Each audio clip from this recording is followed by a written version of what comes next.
Mais vous savez, il ne faut pas parler théoriquement des films. Il faut les faire, il faut les montrer, c'est tout. À mesure que les femmes se familiarisent avec la technique et la possèdent naturellement, on change aussi le cinéma. Moi, j'aime bien dire aux acteurs que j'entends le bruit de leurs pensées, comme si c'était des craquements mécaniques. Oui, je crois que de toute façon, il est difficile à notre époque de ne pas être influencé par le cinéma. Bonjour et bienvenue dans Cinésphère, l'émission qui réunit les copains autour du cinéma. Aujourd'hui, nous allons continuer cette rétrospective de Pirates des Caraïbes avec les épisodes 4 et 5. Et je suis toujours accompagné de Benjamin, de Jérémy, de Guillaume et de Cassandre. Bonjour à tous. Bonjour Mickaël. Bonjour à tous, bonjour Mickaël. Donc après cette superbe trilogie que Gore Verbinski nous a proposée, nous allons bien sûr sur les deux films qui font un peu moins l'unanimité, qui sont les épisodes 4 et 5. On va commencer bien sûr par l'épisode 4 qui très étrangement a encore plus de budget que l'épisode 3 et on se demande dans quoi ils l'ont mis parce que clairement vraiment c'est incroyable. Mais c'est un film qui a été réalisé donc par Rob Marshall. Et Rob Marshall qui avait quand même, c'était pas un trou du cul, il a fait Chicago, il a fait Mémoire d'une geisha, voilà, il arrive quand même avec un petit bagage cinématographique et il arrive pour faire sûrement l'épisode, alors je vais partir dans un truc très personnel, mais le plus insipide de la saga. Et après ça va être un vendu à Disney, hein, parce qu'il va continuer en faisant Into the Woods, la suite de Mary Poppins, La Petite Sirène, etc., etc. Ça va être vraiment le réalisateur Disney, quoi. Et mais voilà, donc là nous allons parler du 4. Qui c'est qui se sent de faire le résumé du 4e film, s'il vous plaît? Ils partent à la recherche de la fontaine de jouvence. Benjamin, tu dois aussi un peu te venger de ta... Enfin, réussir à le faire, hein, parce que là tu n'avais pas réussi la dernière fois, et essayer de nous faire un résumé oui, bah, assez c'est pas que j'avais rapide. pas réussi, c'est que j'avais pas fait un résumé, c'est que j'avais fait une bande-annonce Netflix. Tous les détails. Non mais oui, bah, c'est Jack Sparrow qui... Suite à l'épisode 3, du coup, où Barbossa parle de la fontaine de jouvence, bon ben là, forcément, c'est Jack Sparrow qui refait un... Non, c'est même pas qui... Ouais, ça commence tellement bien. Faut arrêter de me prendre. Hein. Mais non, il arrive sur le bateau de Barbe Noire, qui est un nouveau personnage et qui sera en gros le méchant de l'histoire, à la recherche de la fontaine de jouvence, sachant qu'il retrouve la fille de Barbe Noire, qui est une ancienne conquête à lui. Voilà, je pense que c'est à peu près tout ce qu'il y a à savoir. Sinon, je vais donner trop de détails. Sachant que trop de détails, on est là pour ça. Hein, mais oui, c'est vas-y. un peu comme dans tous les Pirates des Caraïbes. C'est qu'il y a un objectif et il y a plein de personnes qui sont dessus. Donc là, pour la première fois, en fait, en parallèle de deux équipages de pirates, il y a aussi la couronne... anglaise, enfin britannique, et la couronne espagnole qui vont se battre aussi pour récupérer la fontaine de jouvence. Et pas pour la même raison en plus. Genre, la non, couronne bien sûr. espagnole, c'est vraiment complètement autre chose. Et... Toujours pour des raisons différentes. Quand on dit la couronne, c'est bien sûr les soldats. Hein. C'est pas des couronnes qui s'affrontent, des couronnes en métal ou en or qui se battent. Ce serait ridicule. Donc, Stop. non, c'est vraiment Yeah. Merci. On va- Guillaume, continue. on coupera ça au montage. On le coupera pas. Je veux que les gens sachent qui est Benjamin. Je sais. Je crois qu'ils sont déjà partis, les gens. Là. Ça les a décidés. Ils ont fait, allez, je leur laisse une dernière chance avec le podcast là. Puis Benjamin a ouvert la bouche. Ils ont fait, allez, c'est tout pour moi. Je vais écouter des vidéos de bricolage maintenant. Non, mais du coup, oui, en fait, il y a grosso modo 4 personnes qui vont être à la recherche de la fontaine de jouvence. Jack Sparrow, Barbe Noire, Barbossa, qui cette fois-ci ne sera pas un pirate, mais qui sera un corsaire employé par la couronne britannique. C'est quoi comme couleur ça, Ossa? Waouh.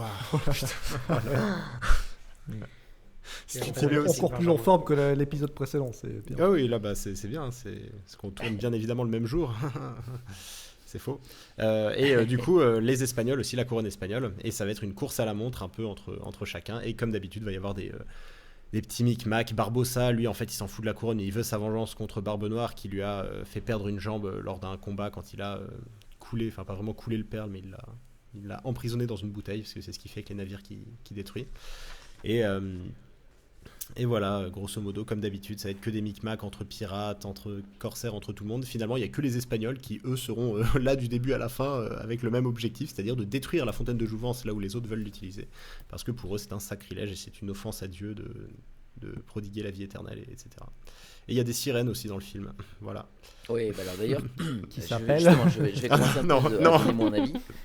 Mais il y a des sirènes et ça c'était quelque chose que j'étais ravi de rencontrer parce que quand même dans l'univers des pirates, les sirènes c'est quelque chose de ultra Bien sûr. important et j'étais ravi qu'on nous ramène un folklore de pirates qu'on connaît, Barbe Noire, les sirènes. Ça c'est le genre de truc où tu te dis c'est des super idées, vous nous ramenez sur des trucs qu'on connaît, vous les détournez un petit peu à votre manière et tout et ça c'est quelque chose qui est réussi surtout que alors je sais pas, je sais pas pourquoi, mais c'est pas depuis ce film, j'ai toujours eu peur des sirènes. Je suis pas dans les monstres du cinéma. Je crois que le monstre qui me fait le plus peur, tu peux parler du Dracula, du loup-garou et tout, moi c'est les sirènes. Les sirènes ça m'angoisse, c'est tellement vicieux, c'est spécial en fait que c'est trop joli et ça te bouffe en fait. Moi non je sais pas, je serais un pirate, je me ferais niquer direct quoi. Enfin, Tu dois pas aimer les premiers mercredis du mois alors. Ah parce qu'il y a des sirènes qui sonnent. Ouais. C'est par rapport Et, aux sirènes. Alors le but c'est que Cassandre fasse un jour un jeu de mots. Là, on a 3 bonnes raisons Voilà. de quitter le podcast là. Il nous en manque 2. Jérémy, Cassandre, c'est quand vous voulez. Bon Jérémy ça va, Oh, lui, ça va mais bien. Ça va arriver, j'ai confiance en toi. et donc du coup le truc c'est que on va dire c'est un des bons trucs du film pour moi, c'est les sirènes. J'aime beaucoup la scène des sirènes. C'est le J'aime meilleur passage du film. J'aime beaucoup aussi le principe de Barbe Noire, le fait qu'il contrôle son bateau et tout avec son épée. Je trouve que le fait qu'il ne fasse qu'un seul avec son bateau, on part encore plus loin dans cette histoire que les bateaux sont qu'un personnage, etc. Là, ça le devient vraiment encore plus et tout. Vraiment, il y a plein de petites bonnes idées dans le film, mais malheureusement, c'est que des petites bonnes idées au milieu d'un film que je trouve vraiment raté.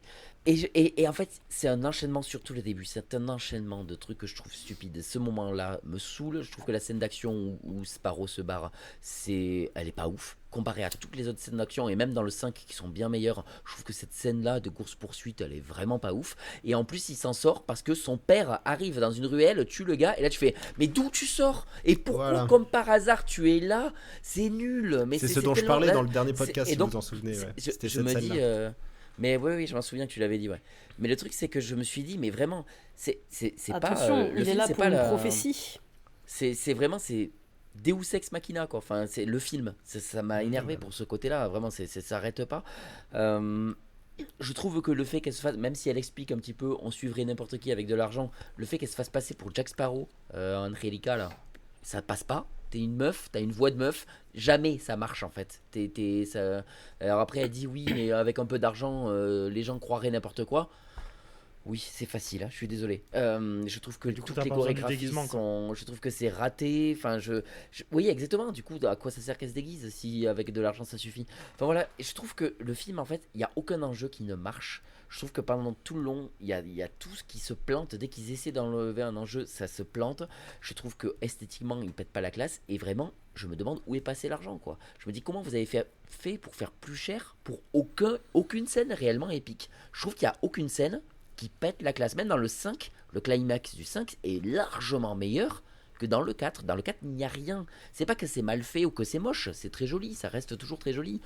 Mais c'est pourquoi? Enfin, il y a rien qui pète vraiment la classe. J'ai l'impression que c'est que les cachets, quoi. L'argent, c'est que des cachets d'acteurs. C'est que ça, quoi. Et je trouve ça très triste, vraiment très triste. Toute la scène. Alors, pour de vrai, en VO, c'est la première fois que je le vois en VO. En VO, la scène de Sirena, elle passe mieux parce que en anglais, sirène, ça se dit mermaid. Donc jamais on dit sirène. Et sirène, sirena, ça se ressemble tellement que c'est vrai qu'il y a ce côté un peu c'est nul. Là, eux, ils disent mermaid. Et donc le fait qu'on dise sirena, ça change vraiment la sonorité. Et donc il y a un côté moins décevant, je trouve. Oui, Alors, mais j'ai l'impression même il prononce Serena. Alors je sais pas si. c'est Non, un- non, non, non. Alors moi j'ai vu comme avec ça, les ouais. sous-titres. Et les sous-titres, c'est bien sirena. Ça- Ouais, mais les sous-titres ils traduisent comme en Oui, français. c'est vrai. quoi, donc, Oui, c'est vrai. Non, mais c'est surtout que ça n'a rien à voir avec le prénom. Il aurait pu l'appeler, je sais pas, Jacqueline, je m'en fous. La scène est horriblement cringe en fait, Niaise. parce que Ah oui, c'est ouais, parce c'est que ça, c'est les le pire niaises personnage du comparatives. film, tout simplement, qui la prononce. C'est ça, et puis en plus tu te dis, mais il y a une salle de sport à l'église? Parce que franchement, t'es quand même vachement. Moi je connais soit les prêtres à cette époque-là très maigres, parce qu'ils mangent que dalle, ou ceux qui profitent de leur statut pour être très gros et de trop bouffer.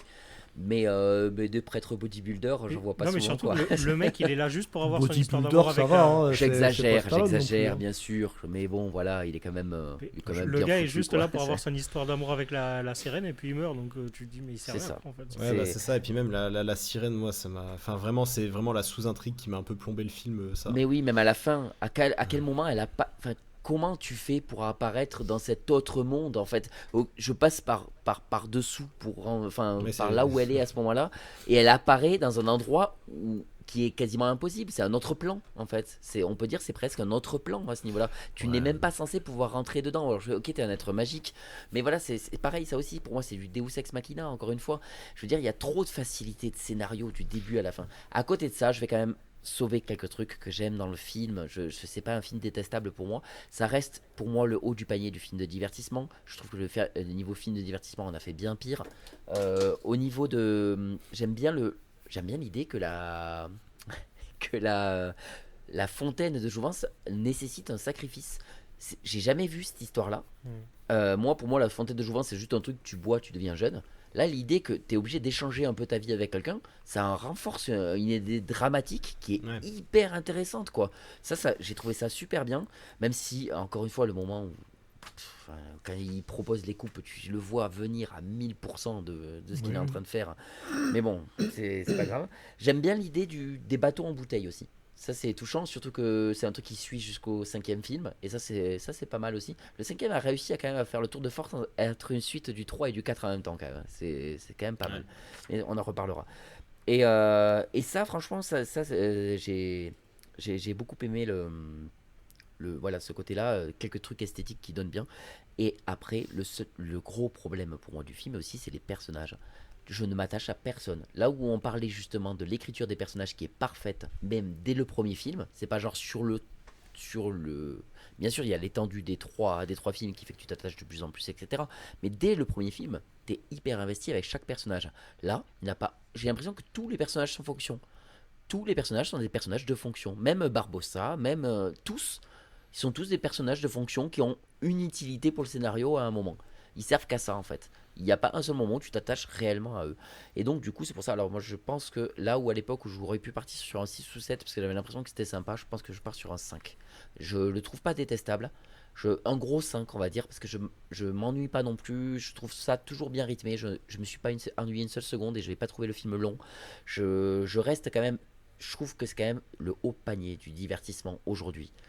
Mais je trouve quand même que le film est plutôt raté sur plein de choses. Voilà, c'est à vous. Alors je veux bien partir sur une deuxième personne qui n'a pas aimé le film. Et après on part sur Guillaume pour tempérer, s'il vous plaît. Comment ça? Allez-y. Tu penses que j'ai bien aimé le film? Enfin, On je sait sais jamais. pas, je sais pas si Cassandre moins ou Jay tempéré. n'ont pas aimé, mais moi je n'ai pas aimé non plus. Et voilà, je trouve que tu es gentil avec le gros 5. Moi je partirais plus sur un 4. Au début, je me suis dit c'est moyen, tu donc t'es on va ennuyé, mettre un toi 5. Oui, à la fin, oui. Moi je Et me suis pas mais ennuyé juste- du tout par contre. C'est ça qui Bah, est justement, intéressant, parce tu que vois. enfin, tu dis ok, c'est rythmé, ça va. Mais en fait, même si tu rythmes bien un film où il y a de l'action, où il se passe des trucs et tout, bah, si les gens qui vivent ces actions-là, tu t'en fous, bah, au bout d'un moment, oui, enfin, je vais pas regarder une succession de trucs qui se passent où il y a de l'action ou quoi. Si c'est juste pour voir de l'action, ça m'intéresse pas. Mais là, c'est vrai que les personnages, mais je m'en fous. Mais tu les connais pas, tu sais même pas ce qu'ils font là. Enfin, le prêtre là, il est présenté en une phrase et après il fait partie de l'aventure. Il sert à rien. Enfin, c'est juste un boulet. C'est juste le genre de personnage qu'on met là et qui ralentit presque l'histoire et voilà. Pareil, la sirène. Enfin là, déjà la sirène et lui. Chacun de leur côté déjà ils servent à rien. Bah alors, l'association des deux avec le couple forcé en mode il faut une romance, du coup on va mettre ces deux là alors qu'ils sont tombés amoureux parce qu'ils se sont vus une fois dans leur vie. Bon, ça, on est d'accord, hein, c'est du cinéma, c'est des films et tout. Mais là où puis là c'est pareil, le truc c'est que là j'ai regardé ces deux films en ayant vu la trilogie la semaine dernière, donc forcément il y a un moment où je compare et je pense que c'est un peu normal. En sachant que celui-là, je l'avais déjà vu, hein, et déjà, la fois où je l'avais déjà vu, ça faisait longtemps que j'avais pas vu les 3 premiers, et j'avais quand même pas surkiffé. Donc là, il y a encore plus le truc que d'avoir vu le 3 il y a pas longtemps. Et du coup, bah forcément, tu compares. Et là, quand tu sors de l'histoire d'amour de Will Turner et Elizabeth Swann, et que le film d'après, t'as un prêtre insipide et fade qui a le charisme d'une huître, qui sort avec une sirène qui, pareil, a 3 lignes de dialogue et qui sert à rien à part être une victime. et on te fait croire que ça, c'est le couple du film. C'est censé être le truc... et je trouve ça nul, quoi. Et pareil, à ce niveau-là, bah, je suis désolé, mais tu peux pas, en ce qui concerne Jack Sparrow, tu peux pas instaurer et installer un personnage pendant 3 films pour au final, parce que, enfin, ça je sais pas, c'est peut-être très personnel là, ça par contre, mais je sais pas, moi j'ai du mal avec le fait qu'on me dise que Jack Sparrow il est c'est pas qu'il ait des sentiments le problème, parce que je dis pas que je le vois comme un gars absolument sans cœur ou quoi, mais on passe 3 films à te dire voilà, c'est un coureur de jupons et tout, et du coup là il retombe comme par hasard sur la seule meuf qu'il a aimée. Ouais, puis pareil, t'as pas spécialement d'explication, c'est juste dit dans un dialogue avec Gibbs où il dit ouais, bon, peut-être que j'ai eu des sentiments pour cette meuf, et puis ça passe à autre chose. Du coup, on essaye de t'instaurer des sentiments et une émotion, mais au final on la bâcle quand même, du coup bah ça marche pas, enfin je suis désolé. Et puis voilà quoi, donc là on dirait qu'il y a deux histoires d'amour qu'on a mis là au forceps manière 2, mais il n'y en a même pas une qui marche, quoi. Et c'est triste.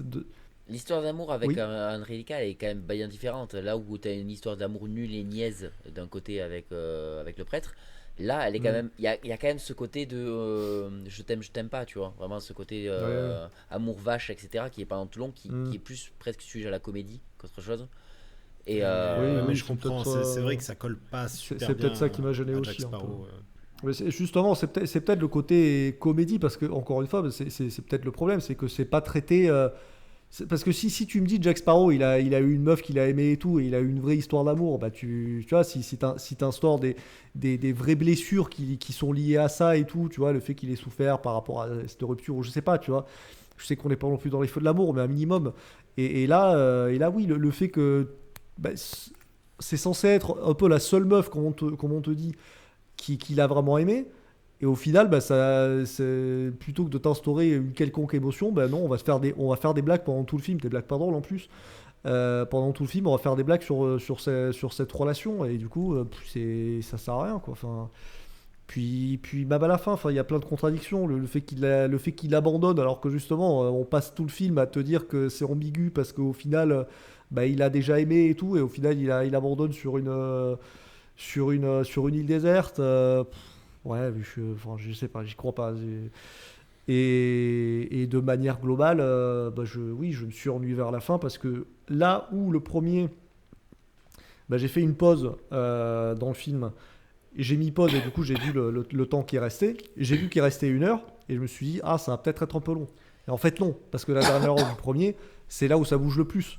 Donc c'est celle du coup, au final, l'heure, je ne l'ai pas vu passer. Et là, je crois que j'ai fait pareil. J'ai fait un moment pause, et c'était la moitié du film. Putain, la deuxième moitié, je l'ai bien senti passer par contre, hein, parce que voilà, je suis en train de regarder des personnages dont je me fous, quoi. Et je me fous de l'histoire. Et puis même là, c'est encore une fois, je sais pas si c'est bien de comparer, mais bon, le fait est qu'il y a une trilogie avant, tu peux pas non plus l'ignorer. Et le truc, c'est qu'on passe 3 films à avoir une histoire vraiment cohérente, et c'est pour ça que c'est des bonnes suites, le 2 et 3. C'est parce que tu sens vraiment que c'est une suite qui est liée au premier. Et pour moi, c'est plus intéressant que là de repartir à zéro sur plein de trucs, sur beaucoup de choses. Pas sur tout, mais bon, voilà. C'est peut-être limite ça aussi qui me gêne presque, parce que c'est les peu de trucs qui rattachent à la trilogie d'avant, c'est les trucs un peu mis en mode clin d'œil, ou faut encore une fois au forceps, pas très bien écrit ou quoi. Et du coup, là, tu as une nouvelle aventure en mode. Il y a un petit côté Martine part à la plage, Martine fait ça et tout. Et là, tu as t'as une trilogie avec plein J'avais exactement la même comparaison. Ouais, voilà. Et du coup, tu as eu une trilogie avec plein de personnages super intéressants et tout. Et là, du coup, t'as plus de plein de personnages parce que, t'as la plein, mais du coup, ils sont moins bien écrits que dans le premier. Du coup, au final, je suis désolé, mais la star du film, et je pense que c'est voulu aussi, même en termes de production et tout, c'est Jack Sparrow. Là où justement, on disait la dernière fois sur l'épisode précédent où on parlait des 3 films, Jack Sparrow, au final, c'est pas le personnage principal parce que du coup, t'as Will Turner et Elizabeth Swann et même Barbossa et tout. Enfin, t'as plein de persos qui sont presque tous des persos principaux. Et là, t'as, comme je dis, t'as Jack Sparrow part chercher la fontaine de jouvence. Et du coup, il est accompagné par des gens pas intéressants. Et du coup, c'est pas intéressant, quoi. Donc, voilà. Okay. Je crois que je rebondirai peut-être sur ce que vous dites. Mais... Guillaume. Alors, du coup, vous l'aurez compris, moi, j'ai bien aimé ce film. Alors, il est moins bien que les premiers, hein, ça c'est sûr. Mais je trouve que ça reste quand même vraiment un bon film Pirates des Caraïbes. J'entends tout ce que vous me dites et je suis d'accord avec vous. C'est vrai que je comprends pas trop l'histoire d'amour un peu de Jack Sparrow. Enfin, je comprends pas trop. En fait, c'est un peu malhonnête, je trouve, de leur part parce qu'ils ont voulu faire évoluer le personnage de Jack Sparrow, mais tout en le laissant exactement comme il est, parce que j'ai l'impression qu'ils avaient peur de changer le cœur de Pirates des Caraïbes, en fait, en changeant le personnage, en lui faisant avoir une histoire d'amour, parce que ouais, je pense que ça colle pas trop au personnage, qu'il ait un peu genre des sentiments comme ça. Enfin, c'est ce que disait Benjamin. Oui, il a des sentiments à la fin du 3, à la fin du 2, quand il revient sur le Black Pearl pour affronter le Kraken, tout ça. Mais là, le fait qu'il parle d'une fille, tout ça, je sais pas, ouais, je pense que c'est le genre de personnage, c'est un peu comme Ripley, tu vois, dans Alien. Je trouve que c'est bien de pas lui donner de romance, tu vois, Enfin, il n'y a pas forcément besoin de ce genre de choses dans les films, c'est pas super intéressant. Et ouais, surtout, c'est le gros problème en fait que j'ai avec les suites, notamment Fast and Furious, les premières occurrences de Fast and Furious. C'est que forcément, une fois que l'histoire un peu principale est finie, on te fait d'autres films où on te rajoute des personnages. Et le problème, c'est qu'il faut les lier aux autres personnages et ça devient un peu un cirque à la fin parce que c'est... Et c'est là où je trouve que le 5 a été plus malin, alors à moitié, mais de toute façon on parlera du 5 en temps voulu. Mais forcément là, vu que c'était plus la première trilogie, et vu qu'il n'y avait plus Elizabeth Swann, Will Turner, tous ces personnages-là, même les Norrington, Beckett, bon, eux ils sont morts, mais tous ces personnages-là, forcément c'était... Dans Fast and Furious, ça les arrête pas les morts. Hein, oui, exactement. Oui, c'est pour ça que les derniers sont catastrophiques. Donc Pirates des Caraïbes non plus. Hein. Ouais, mais je trouve que c'est mieux fait dans Pirates des Caraïbes. Parce que par exemple, le retour de Barbossa... Et puis il y a l'occurrence du fantastique qui te permet de pouvoir... Bien sûr. Quoi. Donc, bien sûr. Et puis le côté avec Calypso et tout, ça me va, tu vois, qu'elle fasse revenir Barbossa à la vie. Là où, à mon avis, tu vois, s'il y a un Pirate des Caraïbes 6, je crois qu'il est prévu d'ailleurs, mais bon, ça galère un peu. Il tarde. Ça rame. Et voilà, je serais très déçu si on voit encore Barbossa revenir, ça parce rame, que là, faudrait pas abuser. Surtout qu'ils lui ont donné une bonne fin, là, donc ça serait bien d'en c'est normal, avec lui. Mais du coup, pour rester sur le 4... C'est normal que ça rame. Oui, on a compris, Benjamin. Oui, ça fait 15 minutes que tu répètes, oui, t'inquiète. Le relou qui répète sa blague en boucle. Oui, c'est les histoires d'amour et surtout Sirena là. Oh, putain, la scène de Sirena, franchement, elle est dans le top 5 des pires scènes de film selon moi, je pense. Enfin, des scènes les plus cringe, tu vois. C'est une scène catastrophique dans un bon film pour moi un peu, tu vois. D'habitude, c'est souvent une très bonne scène dans un film de merde. Là, c'est l'inverse. Et puis le pire, c'est que je me permets de juste faire une parenthèse là-dessus, mais parce que moi au début, je me rappelais c'est pas que je me rappelais de la scène de Sirena, c'est parce que c'est devenu une blague plus qu'autre chose même. Et du coup, je croyais que c'était genre son prénom à elle en fait, genre qu'elle s'appelait vraiment comme ça. Mais en fait non, dans la scène c'est lui qui lui donne un nom en fait, parce que même elle, c'est ça, même elle la regarde en mode ah ouais j'ai un prénom sérieux, je savais pas. Mais non, c'est ça, et il lui donne un nom. Et du coup, il y a ce côté, mais c'est qui? C'est ton chien? C'est comment ça se passe en fait? Puis même la façon dont il dit, elle a un prénom en fait. Ah bon? Oui, elle s'appelle. Bah oui, et du coup, c'est ridicule. C'est là, mais c'est gênant. C'est quoi? C'est ta chose ou quoi? Enfin voilà. C'est ce qui d'autant sauve un plus- peu, d'autant c'est ce qui plus sauve vieux, un peu quoi. la scène, c'est la réaction de Barbe Noire, genre qui l'écoute, il fait ah ben vas-y, donne-nous son nom alors, tiens, vas-y. Et puis il fait Sirena. Puis ouais, et puis le regard, elle joue vraiment mal, je trouve. Lui aussi, hein, cela dit. Oui, oui. Les deux jouent vraiment Ah, très mal. j'ai vu que pour les sirènes, ils avaient pris des mannequins pour les jouer. Alors c'est bien parce qu'elles sont très jolies, mais du coup, après, niveau jeu d'acteur, c'est peut-être Ah pas oui. non plus. Ah, ça dépend, hein, il y a des mannequins qui savent bien jouer, mais c'est vrai qu'elle, Ouais, là, pour le coup. c'était un peu dur. Et puis ouais, surtout le vieux regard qu'elle lui jette, genre oh, il me considère comme un être humain et pas comme une viile chose, que c'est clairement ce que la scène Ouais. veut faire passer, tu vois. Mais ouais, pareil, la relation entre les deux, genre le gars qui a fait j'ai essayé de te sauver la vie car tu n'es pas comme les autres, tu es bon. Ah, non, mais T'es ça, là c'est genre horrible. mais ta gueule. Il est enfin. exactement comme les autres, c'est juste que d'habitude, tu les manges. Oui, bah oui, c'est ça. Et non, tu cherches à créer, non pas à détruire, tu cherches à préserver la vie. T'es là, oh là là, ta gueule. Donc oui, c'était un peu relou. J'ai bien aimé le film, hein, sinon. Mais ouais, pour moi, c'est un peu le point noir du film. Après, j'avoue que l'exposition est un peu forcée. C'est-à-dire que les scènes, pareil, moi, il y a une scène qui me fait toujours un peu tiquer, c'est Gibbs qui brûle les cartes devant Barbossa avant qu'il se fasse pendre pour dire eh ouais, toutes les cartes elles sont dans ma tête maintenant, donc si tu veux retrouver ton chemin il faut que tu m'écoutes. J'adore parce que tu sais t'as 40 000 Moi, j'ai bien aimé combinaisons. cette scène. pour Mais de ouais, vrai. mais t'as 40 000 combinaisons possibles sur les cartes, c'est tout le principe du 3, il galère pendant 3 plombs Bah pour oui, ressortir c'est de vrai. l'antre de David Jones, même pour la fontaine de Jouvence et tout. Et le gars il fait ah j'ai tout retenu les patterns, alors attends, tu sais le gars c'est un génie, tu sais. Et bon au final... Ouais, moi, ça, j'ai trouvé ça sympa. J'ai bien aimé. Je trouvais Oui, non, ça mais stylé de la part de Gibbs. tu c'était malin Ah. comme En façon... vrai, en de- vrai, je me suis dit pareil parce que c'est pas une carte que tu peux apprendre par cœur comme il dit. C'est une carte où il y a des enchaînements et tout. Du coup, apprendre ça par cœur, je trouve ça un peu bizarre. Mais après ça m'a peut-être qu'il a fatigué retenu aussi. juste la fontaine de Jouvence, j'en sais rien, mais... vois. Bref. En fait, on vous a pas dit, mais Gibbs, il s'appelle Michael Scofield. Il y arrive à avoir C'est- et tout. Il s'est fait tatouer le plan. Et par contre, je suis pas d'accord avec toi parce que je trouve que la scène Avec qui? avec Michael, la scène de l'évasion de Jack Sparrow au début, déjà je trouve ça trop cool Ah de voir le vieux Londres, je sais pas si c'est Londres ou pas, genre Ouais, c'est long, hein. C'est ça. C'est Londres, ouais, ils de sont à l'époque, Londres, ouais. ça j'ai trouvé ça vraiment cool comme scène parce que ça fait un peu genre Sherlock Holmes et tout, enfin on Mais n'est pas, on justement, n'est pas habitué à Je voir la ça. trouve pas assez épique en fait. Je la trouve mais basique, je genre trouve la que son- course de calèche. Ouais, voilà, mais tu avant- vois, je la trouve très. Même dans le 5, elle est pas. Je suis pas fan non plus de la scène d'exposition voilà, du La banque. coffre fort et de la banque là. Mais elle est Le un peu remake plus de Fast and impressionnante. Furious Elle, 5. elle pète un peu plus la classe, tu vois. Il y a un côté vraiment Pirates des Caraïbes. Pirates des Caraïbes, c'est on t'en met du grandiose tout le temps, tu vois. Dans le 5, ils reviennent un peu sur ça, je trouve. Là Ouais, où dans le 4, 4, ils ont au un peu début, abandonné tout ça. Dans le 4, au début, j'ai presque eu l'impression qu'il y avait un côté téléfilm en fait. C'est bizarre, mais quand tu sors de la Bah, première oui, trilogie. ouais. Est-ce qu'on peut encore Euh, plus chier sur le film Non, Ouais, mais attends, dans- je suis pas d'accord, passée. dans l'esthétique Oui, et oui. tout. Ah. Je te garde pour la fin, Cassandre. Je veux d'abord passer pour Jérémy, mais je te garde pour la fin. Elle est en train de se chauffer, Cassandre.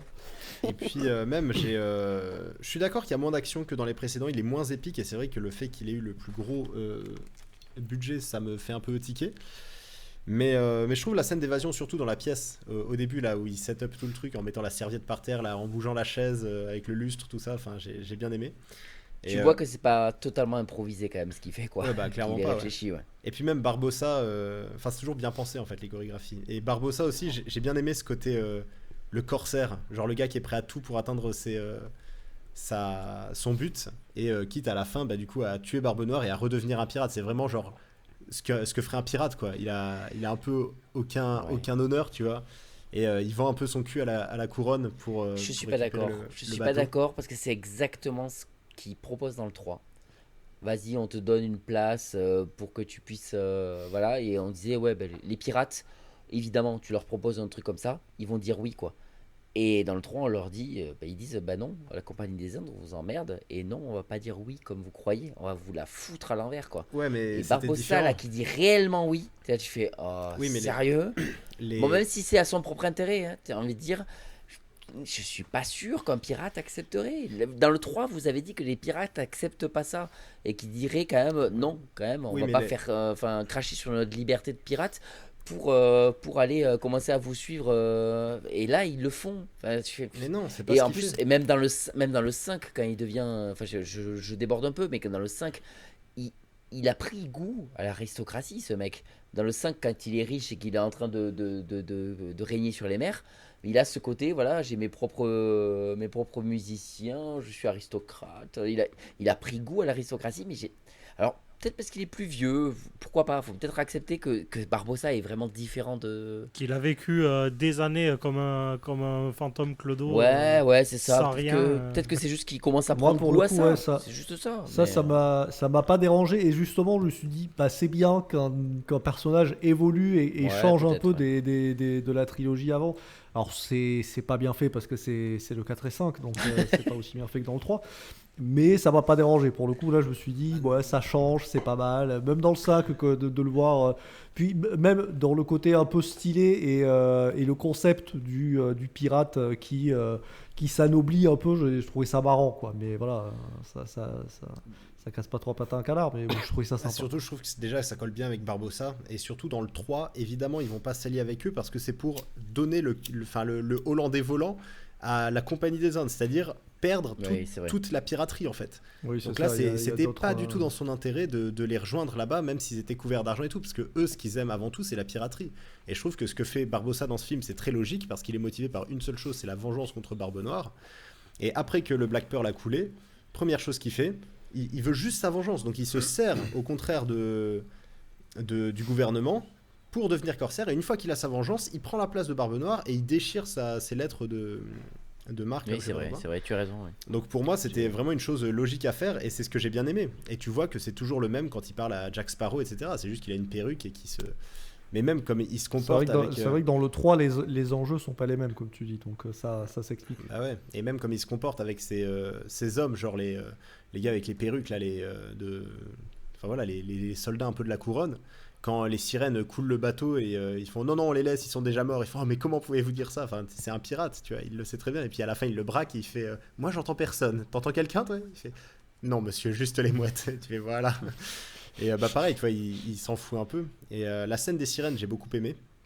J'aime beaucoup c'est ce que j'aime en fait dans ces films, c'est qu'à chaque fois c'est des nouvelles légendes en fait sur lesquelles ils travaillent. Donc là il y avait les sirènes, donc ça j'ai trouvé ça trop bien. D'ailleurs c'est un truc que j'aime beaucoup, je sais pas si vous avez suivi, mais à chaque fois les introductions, c'est comme dans Indiana Jones, le Paramount Pictures, à chaque fois ça devient un élément du décor. Je sais pas si vous vous souvenez, au début de chaque film Indiana Jones, la montagne de Paramount, ça devient un élément du décor. Ouais. Et c'est comme ça qu'ils font la transition avec le film, genre une montagne, une motte de terre de taupe dans le 4 et tout. Et bah là, dans Pirates des Caraïbes, à chaque fois, enfin je sais pas s'ils le font avec les premiers, mais quand ils dézooment, c'est un drapeau pirate qui est en haut du château de princesse là. Et il y a les sirènes qui... Exactement, et moi c'est un truc que j'ai toujours adoré dans le 4, c'est qu'au début tu vois les sirènes sauter dans le lac en face du château. Aussi. Donc ça m'a toujours fait des petits trucs, ouais. Je trouve ça trop bien. D'ailleurs, voilà. Mais Disney l'ont fait à partir des années 2000 et ils le font à chaque film depuis. Mais c'est vrai que c'est stylé. Ouais, sûrement, mais voilà, c'est un truc que j'aime bien. Et petit fun fact, si vous le savez pas, c'est inspiré du Mont Saint-Michel. Voilà, le château de. Enfin, ce plan-là en gros. Mont Saint-Michel. Ouais, faut regarder Mont Saint-Michel la nuit de Château Disney, un truc comme ça, et il y a les mêmes serpents de mer devant et tout, et ça ressemble beaucoup. Okay. Bon bref, voilà. Et donc ça, pareil, les sirènes, c'était très cool. Le fait qu'il faille une larme de sirène, tout ça, bah, c'est un peu la sous-intrigue qui a un peu torpillé le film, hein, c'est le délire de la larme de sirène. Ça n'a pas été très bien fait, selon moi. Comment? Ça aurait pu être bien, c'était bien expliqué. Bah oui, c'était le principe est bien. Idée. Enfin, le principe d'avoir une... Oui, okay. C'était super bien, parce que genre, ça n'a vraiment pas l'air évident à sortir des yeux d'une sirène, des larmes. Mais là, ouais, c'est la façon comme c'est fait. Ouais, vraiment, je suis d'accord que souvent c'est trop maladroit en fait, et c'est un peu Deus Ex Machina. La relation entre Jack Sparrow et Angelica, mine de rien, je l'ai bien aimé. J'aime bien cette relation amour-haine un peu. Tu comprends pas trop pourquoi elle s'acharne avec Edward Teach là, à dire non mais c'est mon père, c'est vraiment mon père, c'est vraiment mon père. En fait, je sais plus si c'est mon père ou pas. Enfin, ouais, je sais pas, j'ai un peu du mal. Mais surtout, ce que j'aime bien, c'est l'évolution aussi des mecs genre Scrubs, un nouveau personnage là avec Scrubs, je sais pas si vous vous rappelez. Scrubs. Qui revient dans le 5. Scrubs. Je trouve ça cool qu'il ait gardé dans le 5. Bah oui, justement. Ils font le retour de tout l'équipage du 3, enfin du 2, du 3 et tout, le nain et tout, ils le font revenir dans le 5, mais lui aussi. Lui, genre, bah ça y est, maintenant tu fais partie. Mais c'est bien. Et du coup, je C'est trouve bien ça parce cool. que c'est un des liens qu'il y a entre. Parce que je pensais vraiment, moi, quand le 5 est sorti, je pensais que c'était genre un peu ça a un nom, là, ce qui sort maintenant, les suites qui sortent en disant non, mais les suites d'avance, c'était de la merde. Pour Nous, on décanoniser, reprend ouais. directement la suite.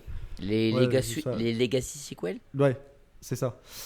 Et je pensais que c'était ça, moi, le 5, en fait. Je pensais vraiment qu'ils avaient viré le 4 en mode non, mais personne n'aime le 4, il n'existe pas. En fait, non, parce que du coup, bah, t'as des liens et du coup, lui en fait partie. C'est un Puis, des rares c'est persos. surtout le Black Pearl dans une bouteille, le gros lien avec. Oui, le aussi, film. ouais. Ouais. Mais du Et coup. d'ailleurs, je sais pas si vous l'avez reconnu sûrement, mais c'est le collègue de Jason Statham dans Snatch. Ah oui, mais oui, Voilà, totalement. Je Ça- disais, je l'avais déjà vu, mais Ah, oui, Scrum. tu as raison. Ouais. Carrément. D'accord, oui. Oui, ok, c'est oui. vrai. Oui, Mais c'est ça me vrai. fait tilt. Ouais, non, je l'avais pas reconnu, mais oui, évidemment. Ouais. Et du coup, bah ouais, pour finir avec le 4, mine de rien, je trouve ça cool aussi les légendes comme la fontaine de Jouvence. J'aime bien toute la scène où ils vont dans le bateau de Ponce de León, là, qui est dans le Ponce de León, qui est encastré et qui bascule comme ça. C'était vraiment cool. Toute la scène où ils s'échappent du camp espagnol aussi, avec où ils montent là le cocotier, enfin tous ces trucs-là. Je trouve qu'il y a quand même vraiment l'ADN Pirates des Caraïbes dans le film. Je Et suis c'est vraiment d'accord. des bons moments que j'ai C'est pour ça que appréciés. C'est pour ça que je suis obligé de lui mettre la moyenne. Je ne peux pas ne pas mettre la moyenne dans un film Pirates des Caraïbes parce que pour moi, je suis d'accord, il a un côté divertissement qui Ouais, mais marche en fait. c'est vraiment, Le ouais, côté c'est vraiment divertissement marche réellement quoi. Tu Et peux même pas, si c'est tu peux vrai pas que l'enlever, bon, il est moins bien ça que les marche très bien. premiers, c'est toujours vraiment un bon moment qu'on passe devant ces films et c'est vraiment du bon divertissement quoi. Donc Ouais. oui, c'est En- vrai que c'est peut-être celui que j'aime le moins des 5 films, mais je lui mets un petit 7, voilà, je pense, parce que 6, Ah oui quand même. à 6 ce serait trop bas, tu vois, par exemple, bah, je vous ai dit, mais j'ai Mm. vu Flashdance hier et je lui ai mis 6, et pour moi, Pirates des Caraïbes, La Fontaine de Jouvence, c'est mieux que Flashdance quoi, donc Non mais c'est bien qu'il y ait des gens pour aimer et j'en suis ravi et maintenant nous allons passer à Jérémy. Parce que je vois que personne ne relève ça, mais on n'en parle pas des sirènes qui lancent des toiles à la Spider-Man là, ça gêne personne ça. oui, c'est Ça c'est passé, Bah non, c'est passé pour à de la. vrai, c'est pour un de vrai, fouet, ça me dérange un pas. fouet en algues un peu. Ça me dérange pas en fait, pourquoi pas. Qu'est-ce que c'est que ce. qu'est-ce que Mais c'est pourquoi que pas, cette c'est un merde, d'accord. pouvoir des sirènes. Enfin, moi, franchement, ça m'a pas Ouais, dérangé. oui, C'est dommage qu'à côté, elle sache pas renverser une barque. Comme, c'est un peu comme dans le 5 Allez, avec les ça tire à requins. balles. C'est la première fois qu'elle parle, c'est pour flasher quoi. C'est bien. Attends ton tour, Ouais. t'inquiète, il va venir, tu vas pouvoir te faire plaisir, mais nous allons d'abord J'attends, passer à j'attends. Jérémy. Parce que je veux pas donner la honte à Jérémy non plus de passer derrière Non, toi, voilà, parce ça. qu'on veut pas passer derrière toi. Donc on va garde d'abord le passer meilleur par pour la Jérémy. fin. Non, bah, qu'est-ce que je vais dire en vrai, j'ai mis 7 et je me demande si j'ai Putain. pas été trop gentil, mais je me suis dit est-ce que ça mérite Si, vraiment sûrement. 6 parce qu'en vrai, j'ai pas passé un mauvais moment non plus. Le début, voilà, quand je disais, je trouvais qu'il y avait un côté un peu téléfilm. J'ai pas trop aimé. En fait, le truc c'est que j'ai l'impression que en fait la trilogie de base ça fait partie de la saga et que les deux autres c'est des spin-offs en fait et que c'est vraiment et en fait je trouve que voilà c'est rajouter des histoires qui n'étaient pas forcément nécessaires mais juste pour continuer la saga quoi. Voilà comme après il y a voilà moi j'ai bien aimé la scène des sirènes justement je la trouve cool. La musique enfin moi je l'ai maté en VF là mais je suis allé faire un tour sur la VO. Et en fait, je trouve que du coup, ça donne beaucoup mieux en VO parce que tu regardes le traitement du son qu'ils ont fait quand les sirènes elles chantent là, quand elles sont sous l'eau et tout, et t'as les voix qui arrivent, t'as genre plusieurs voix de sirènes et tout. Et en fait, si t'écoutes la VF, il y a la sirène principale qui commence à chanter, et en fait, tout le long, elle chante toute seule. Et tu fais en fait, Ah ouais? ils ont pas fait le même traitement de son, et je trouve que c'est vachement plus beau en VO. Du coup, Tu t'amuses à jongler entre la VO et la VF, toi? des fois, ouais.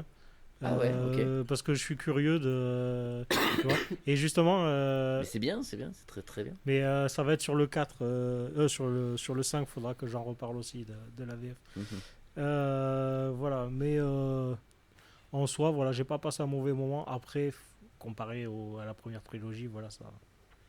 C'est sûr que c'est pas très intéressant. Et après, par contre, je trouve qu'il y a la scène post-générique la plus inutile de toutes.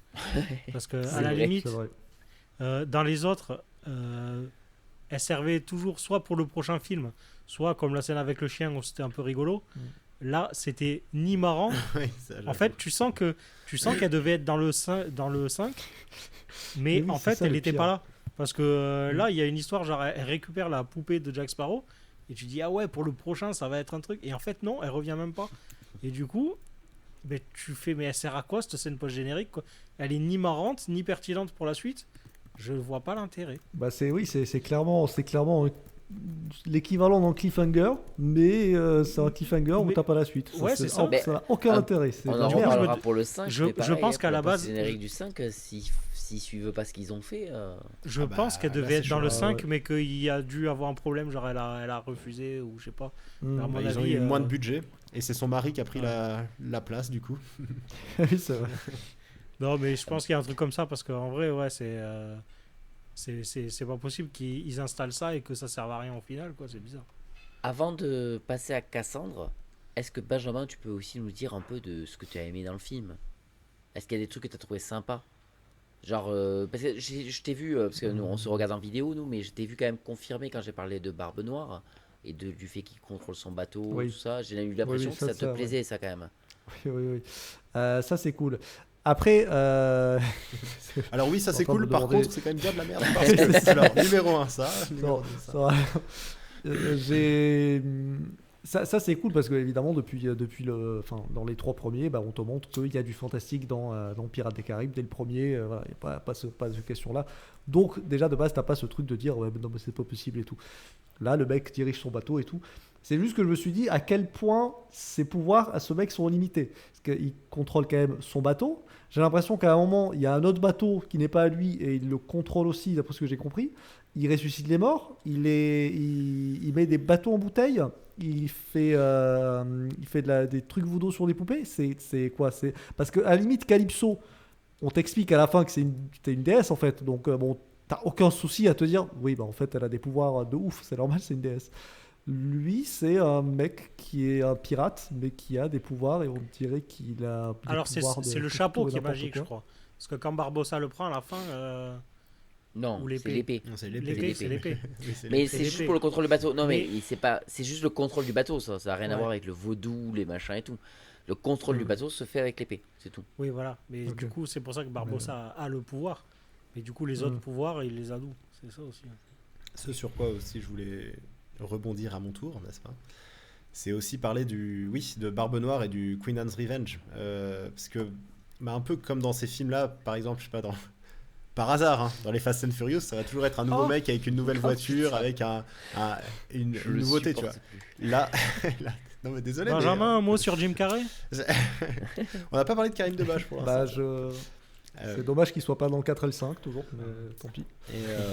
Le trope un peu dans les nouveaux films Pirates des Caraïbes, c'est toujours d'avoir un nouvel équipage, un nouveau bateau, un nouveau capitaine, un nouveau pirate en fait.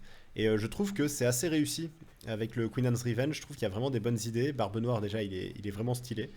Je pense qu'ils auraient peut-être pu faire un peu mieux, mais Ian McShane, il est super cool. Le fait qu'il puisse diriger. L'acteur, oui. Oui, c'est ça. C'est vrai que Mick me demande des points positifs. J'aime beaucoup cet acteur et je trouve qu'il a un charisme vraiment de ouf, quoi. Donc ça c'est un Ouais. gros point fort. Il fait vraiment pirate, lui, putain. Ça, c'est- Oui, carrément. Et puis le fait comment il dirige les cordes de son bateau, que ça devienne une espèce d'entité à part entière, je trouve ça cool. Les énormes lance-flammes devant aussi, ça c'est assez, assez cool aussi. Et C'est cheaté, mais c'est le genre de truc où le petit enfant, le petit garçon en moi a dit ouais, c'est stylé. wow, yeah, trop bien. Et puis aussi les membres un peu zombifiés là, de l'équipage. J'ai trouvé ça intéressant, mais je trouve que c'est pas assez. Enfin, on les voit pas assez en Exploité. fait. Ils sont pas assez suis travaillés quoi. Et donc ouais, il y a ce délire. J'ai- vaudou, j'ai- tout ça, mais- j'ai pas. Pour les zombies, en fait, un peu comme toi, enfin, je me suis posé la question de me dire, mais ça sert à quoi qu'ils soient zombies? Parce que j'ai l'impression qu'ils sont peut-être un peu plus forts, mais j'ai l'impression que Faut vu qu'il la. soit plus vu le- docile. Il le dit, il y a un personnage qui le dit. Il dit comme ça, Ouais. enfin c'est Jack Sparrow. Il dit comme ça, vous êtes Mm. sûr qu'il vous obéissez au doigt à l'œil, qu'il n'y a pas de mutinerie quoi. C'est juste Et puis, ça. je crois qu'ils peuvent pas mourir aussi, qu'ils sont un peu immortels, un truc comme ça. Oui, ils sont, Parce que plusieurs fois ils se sont morts, pris des coups. Bah, Mais c'est aussi qu'il y a cette espèce de pouvoir un peu vaudou. Il vient d'eux, le pouvoir, parce que C'est ça. c'est eux qui Il y a gèrent vraiment tout le truc de la magie vaudou. qui Vraiment, gère la c'est- poupée et tout, et puis il fait des incantations, et surtout c'est lui qui a dit à Edward Teach, parce qu'on n'en a pas parlé, mais le truc, pourquoi Barbe Noire, lui veut la fontaine de jouvence, bah déjà parce qu'il veut vivre plus longtemps, mais surtout parce on lui a répété que il allait finir tué par un homme à la jambe de bois. Et cet homme à la jambe de bois, il s'avère que c'est Barbossa qui a perdu une jambe quand Teach l'a attaqué. Mais donc ça, je trouvais ça cool, l'espèce de destin comme ça. Et ouais, ce personnage du zombie avec vaudou là qui fait des incantations et qui jette la poupée de Jack Sparrow dans l'eau là de la falaise.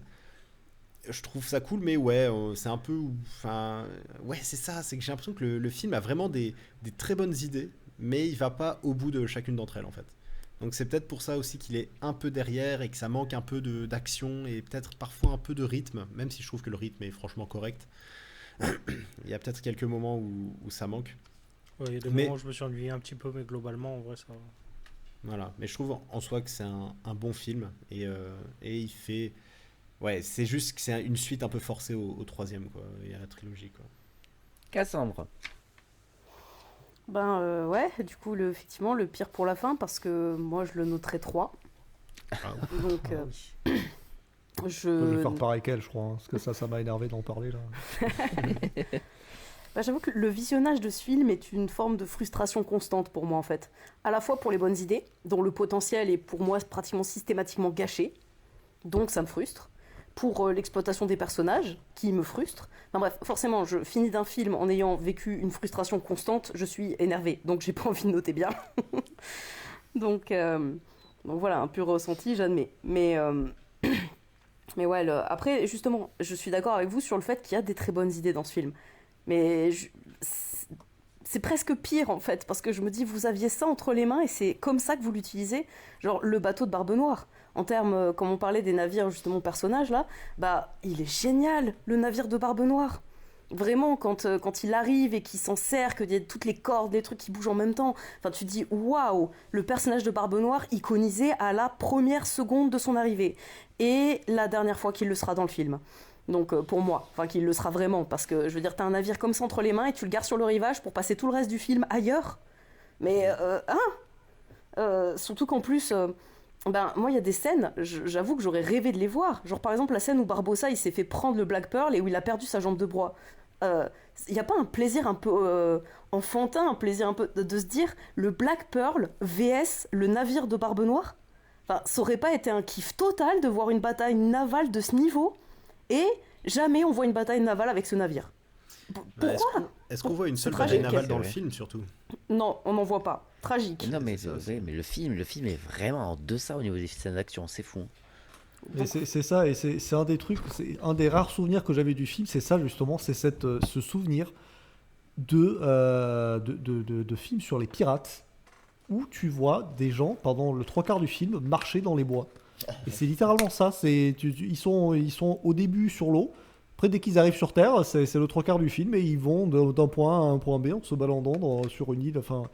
Et c'est nul, quoi, parce que c'est un film de pirate, quoi. Donc je te rejoins carrément. Ouais, et du coup, l'autre problème, ça va avec. C'est-à-dire qu'on a, pour moi, la première cassure thématique avec les 3 premiers films, qui était la liberté, qui était surtout illustrée à travers la piraterie, l'essence de la piraterie, mais aussi à travers le plaisir de voguer sur l'océan, d'être sur un endroit infini, de non-lieu, de découverte, de mysticisme.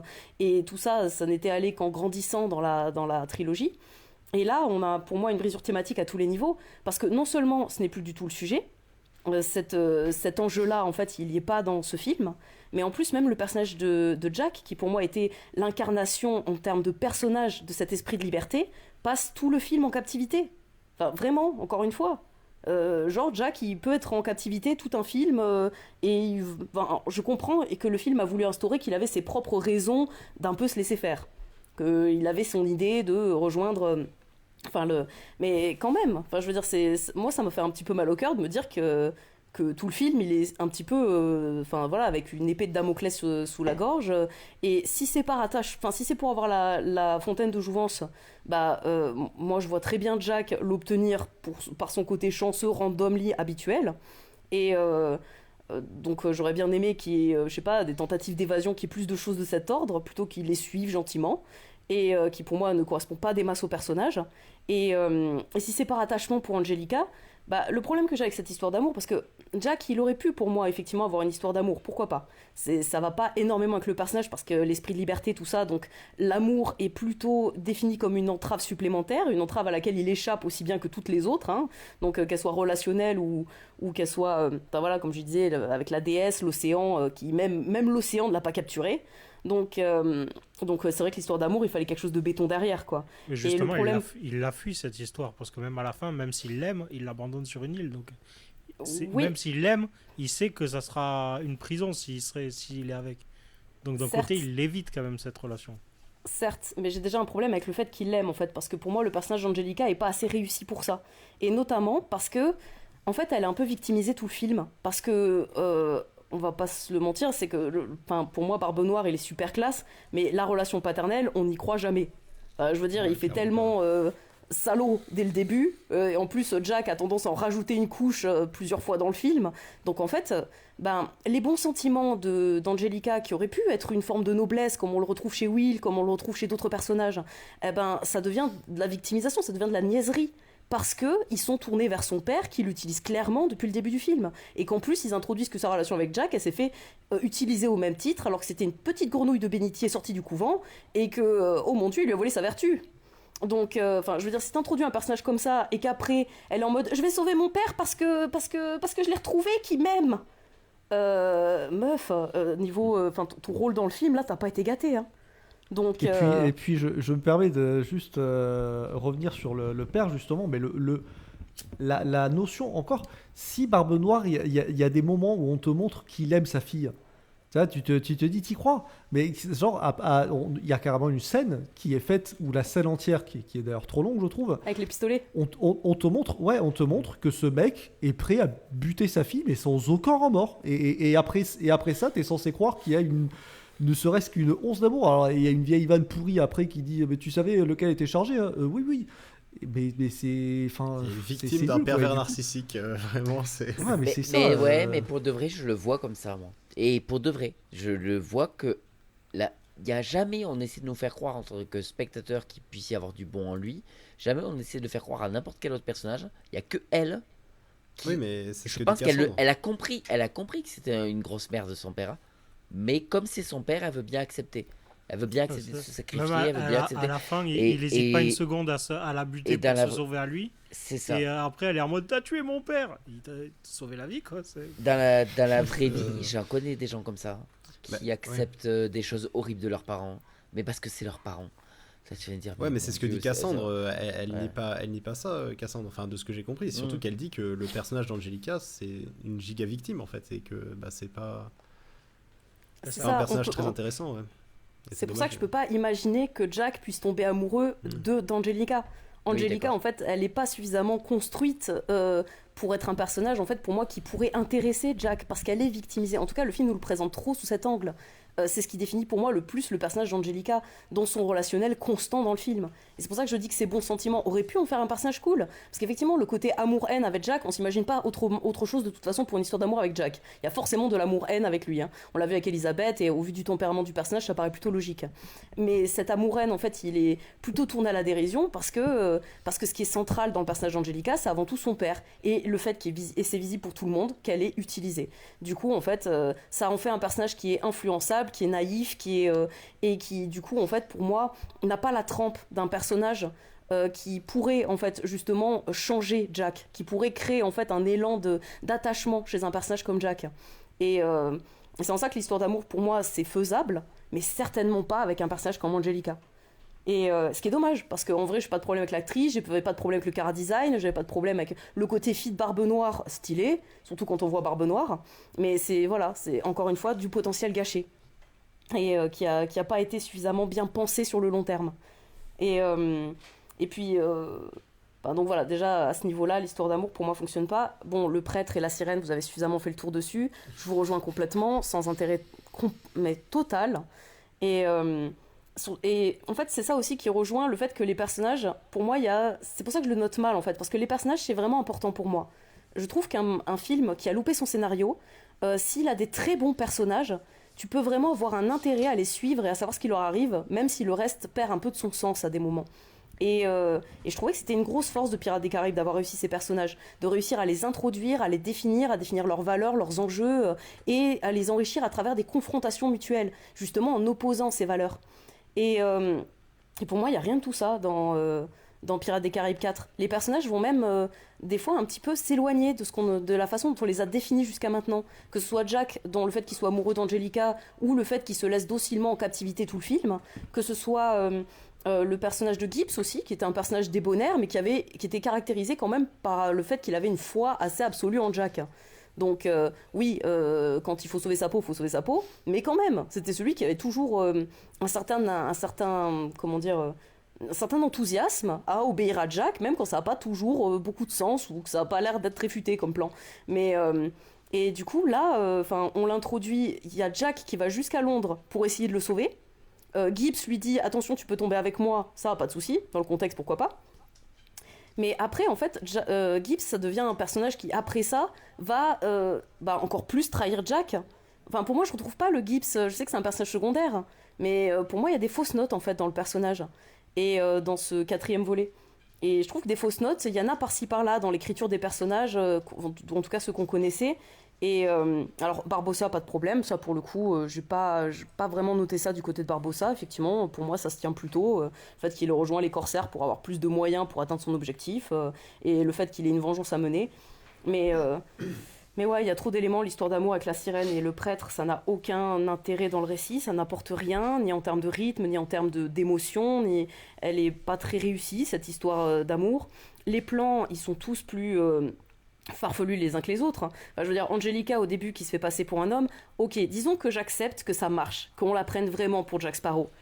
Tu es la fille de Barbe Noire. Si tu recrutes pour Barbe Noire, tu vas me dire que personne ne veut venir ?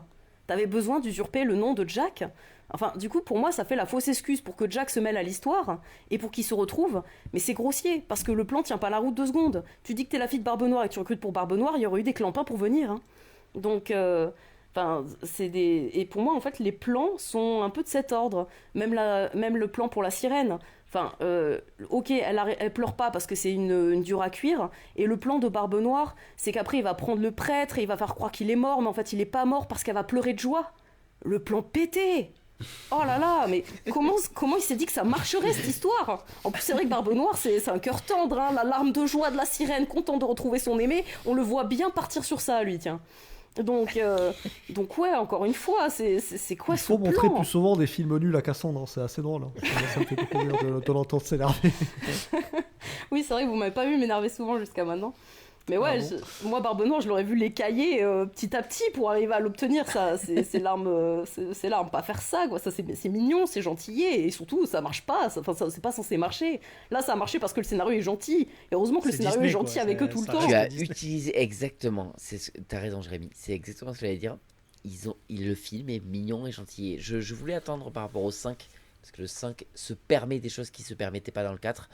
Mais putain, le 4, ils sont partis dans ce côté woke, comme on dit que Disney a pris. Le 4, il a pris ce virage. Mais foire. Ah, je trouve pas, perso, non. Il est mignon. Je trouve ça jamais choquant, jamais. Moi, il y a que la scène de fin que j'aime bien, moi, avec Barbe Noire qui se détruit. Ah ouais, qui se désintègre complètement. Ça m'a fait penser à Indiana Jones, c'est la dernière croisade avec le gars qui boit c'est vrai. Dans le Graal. C'est vrai qu'il y a ce côté moins violent, mais moi ça m'a pas. Je trouve que dans le 5 il s'éclate un peu plus au niveau des scènes de violence. Alors oui, ça c'est sûr, mais après de là à dire côté woke et tout, je crois moi j'ai vu des films bien pire que ça. Oui, bien sûr, encore une fois. Et surtout qu'il est sorti en 2011, hein, mais je trouve qu'ils pas trop l'ont vachement aseptisé. Il y a un moment, je sais plus, il va pour mettre l'épée dans quelqu'un et ça cut vite fait avant qu'on voit l'épée transpercer la personne. Dans les autres films, même s'ils mettent pas de sang, tu vois au moins ça, quoi. Là, même l'épée qui transperce le corps, c'est dangereux, hein. Ouais, c'est bon, les gars.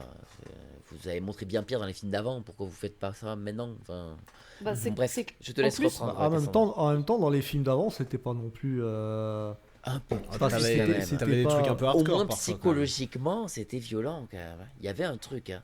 Et puis même, Il y a, il y je a l'ai des trouvé beaucoup visuels plus sombre et beaucoup plus violent. Hein. assez Et hardcore, ouais, quand même dans le 4, Ouais, je trouve beaucoup plus des aseptisé, visuels hein. Ouais, je sais pas. Moi, c'est plutôt pour rebondir sur ce qu'a dit Mick sur les scènes d'action. En fait, là, c'est surtout en voyant le 4 et le 5 que je me suis fait la réflexion. Mais du coup, vous allez me le confirmer. Mais en fait, il y a un peu ce côté agence touriste et genre personne ne meurt parce que c'est Disney. Mais du coup, même quand Jack Sparrow se bat contre plein de mercenaires, de soldats anglais ou quoi, il les tue jamais vraiment en fait. Et ça finit souvent par des coups de poing, des coups. Enfin, il les assomme et tout, mais il y a rarement ou de. des trucs comme ça, ouais. Ouais, voilà.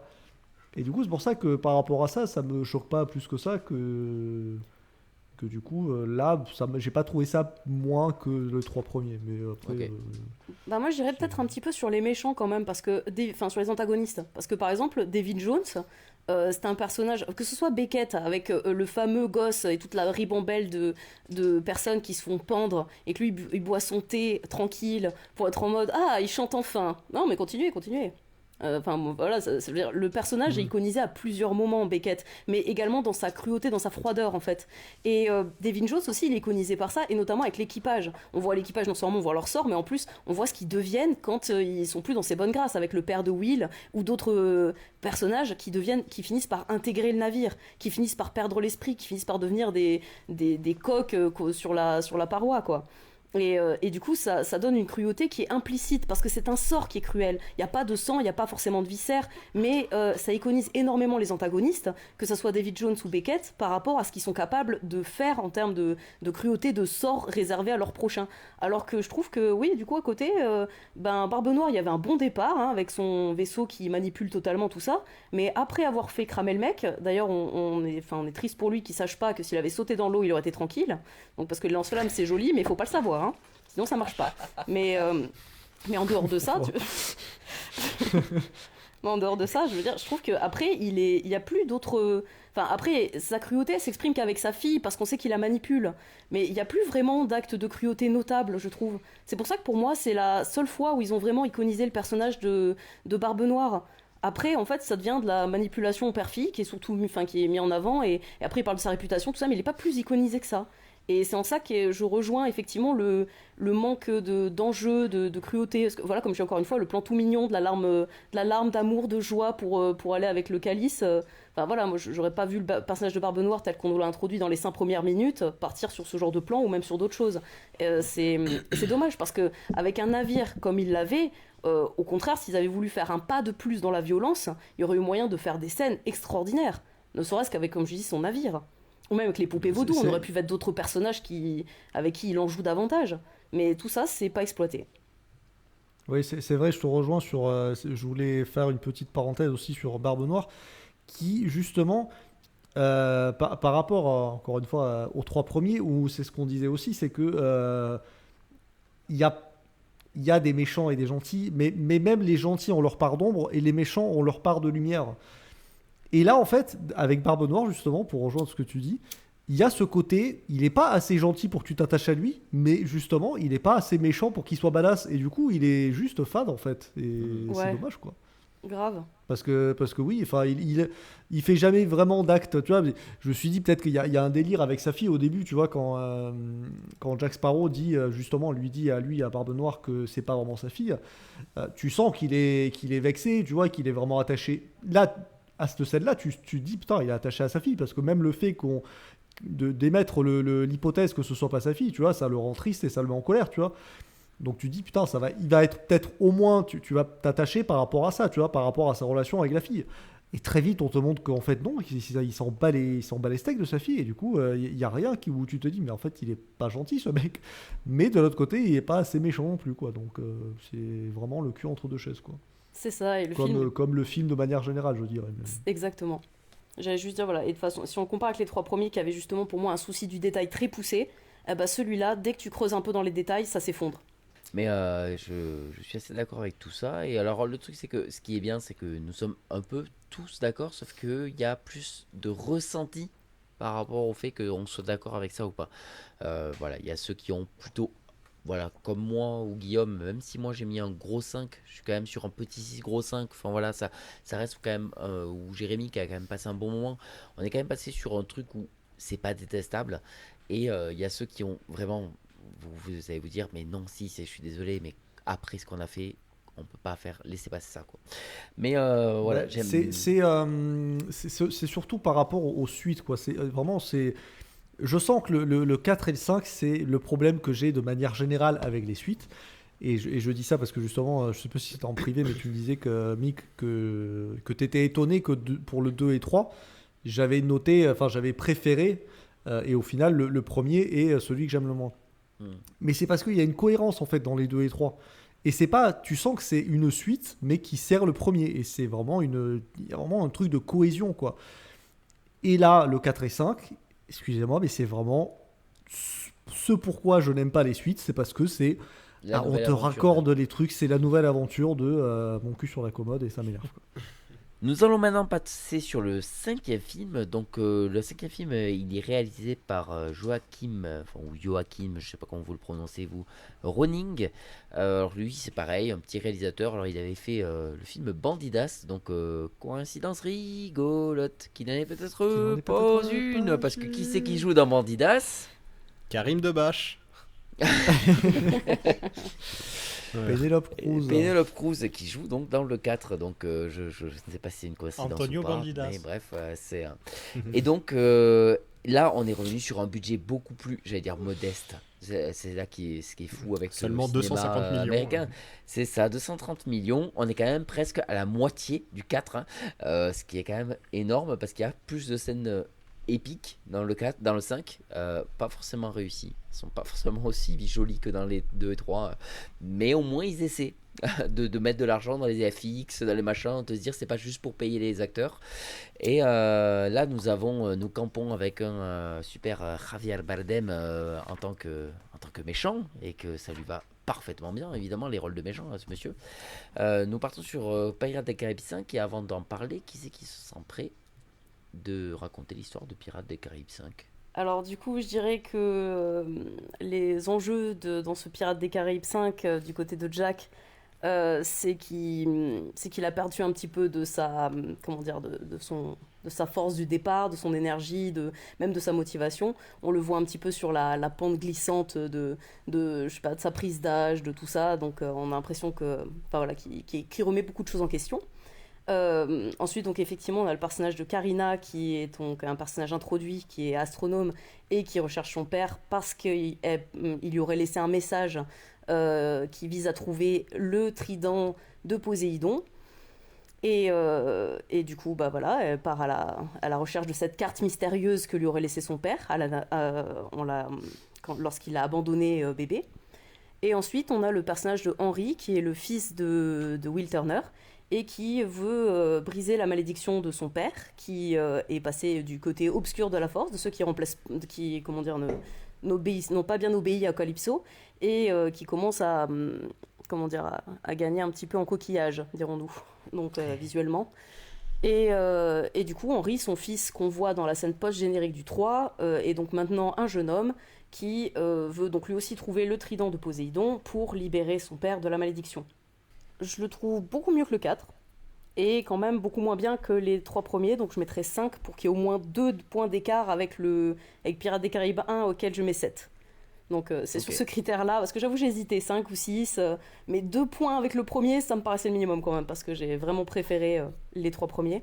Mais il est pas mal, bien mieux que le 4, je trouve qu'il y a des bonnes idées qui se sont mieux concrétisées, il y a des personnages introduits qui sont plus intéressants, mieux amenés je trouve.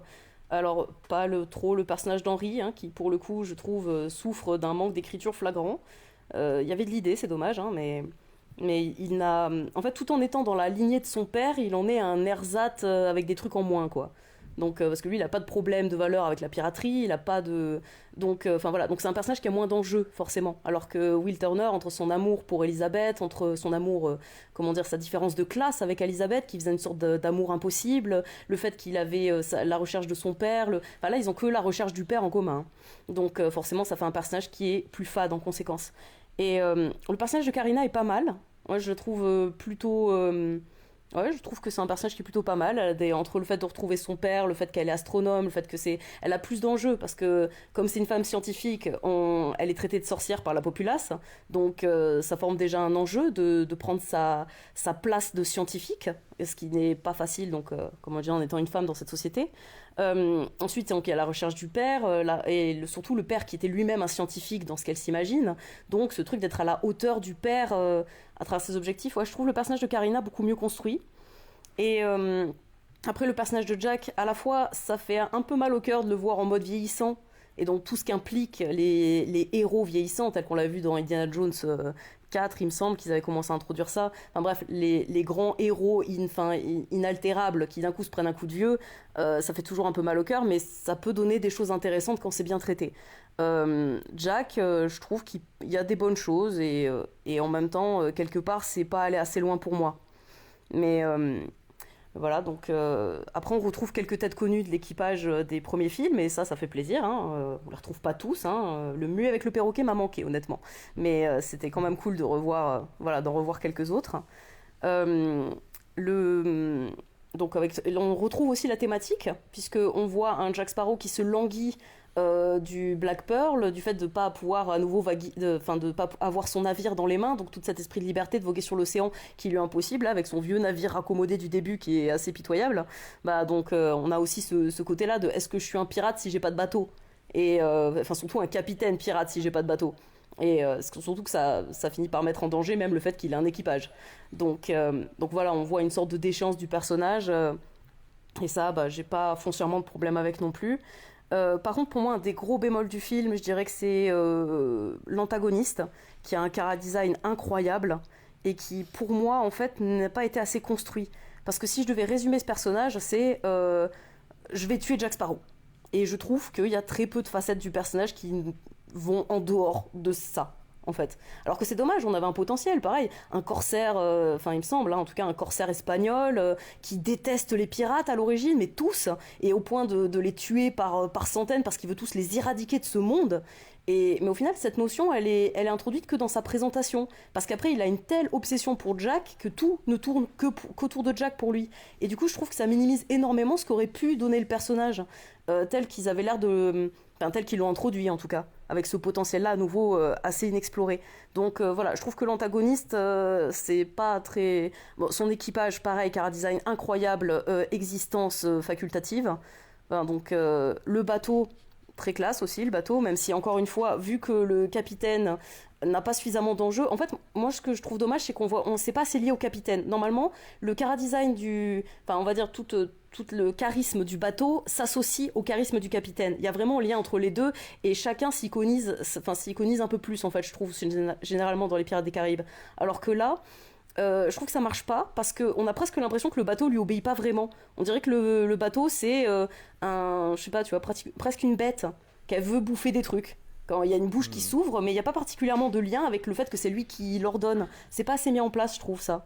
Mais de côté, je trouve que ça va bien avec le côté un peu malédiction qui lui tape sur. Ça m'a vraiment rappelé la malédiction du Black Pearl, du premier film. C'est-à-dire que eux, malheureusement, c'est tombé dans le triangle des Bermudes et le truc c'est qu'ils ont été avalés par les enfers, quoi, ces gars-là. Ils ont pas eu de chance et il y a un truc qui leur est tombé sur la gueule et le bateau, ça fait un peu partie de ça aussi, tu vois. C'est genre, c'est comme ça et t'as pas trop le choix de jouer avec les règles qu'on t'a données, quoi, mec.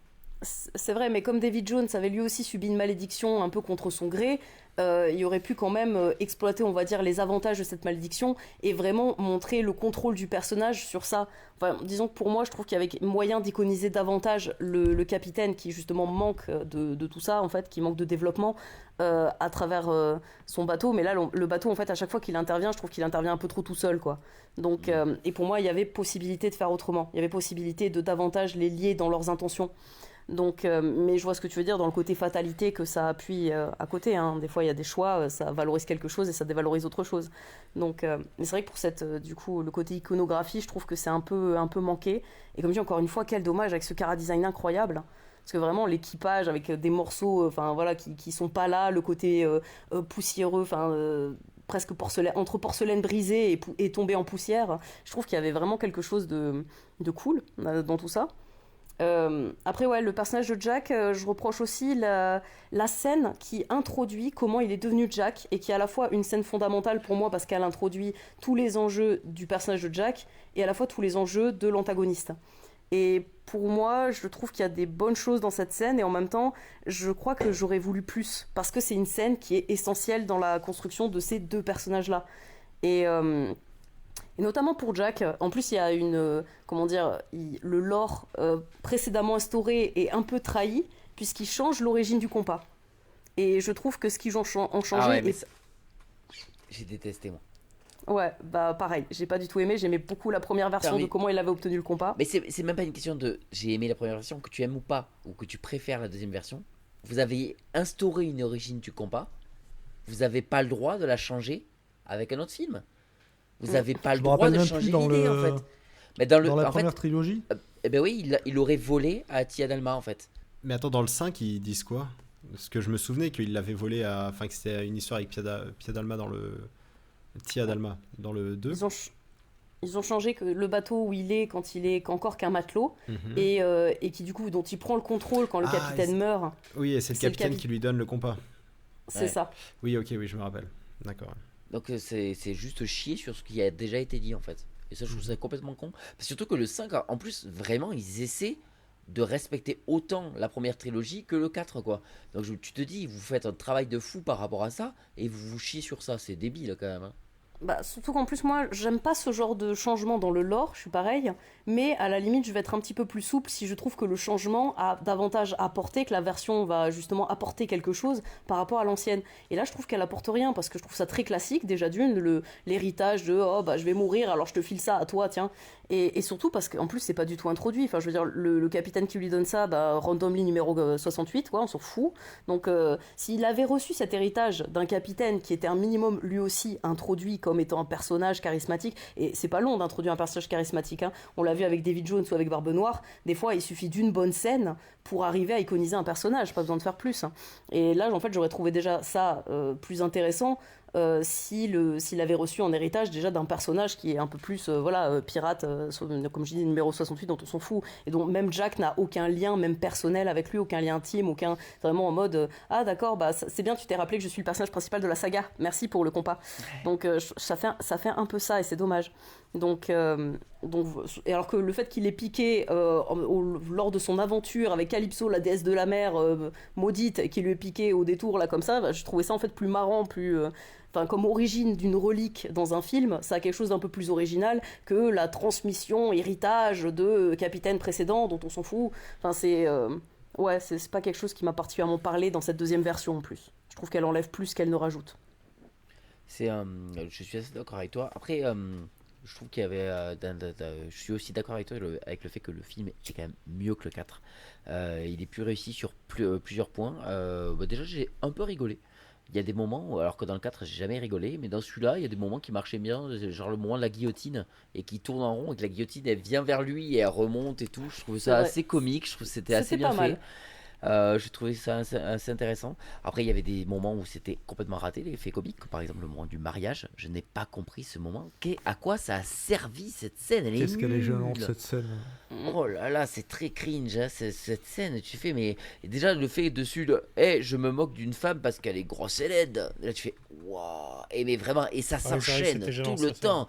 Là, tu fais, mais il n'y a pas un seul moment intéressant dans cette scène. Elle est affreuse, mais bon. Allez, c'est là, passons, on va dire, je fais comme si je l'avais jamais vu dans le film.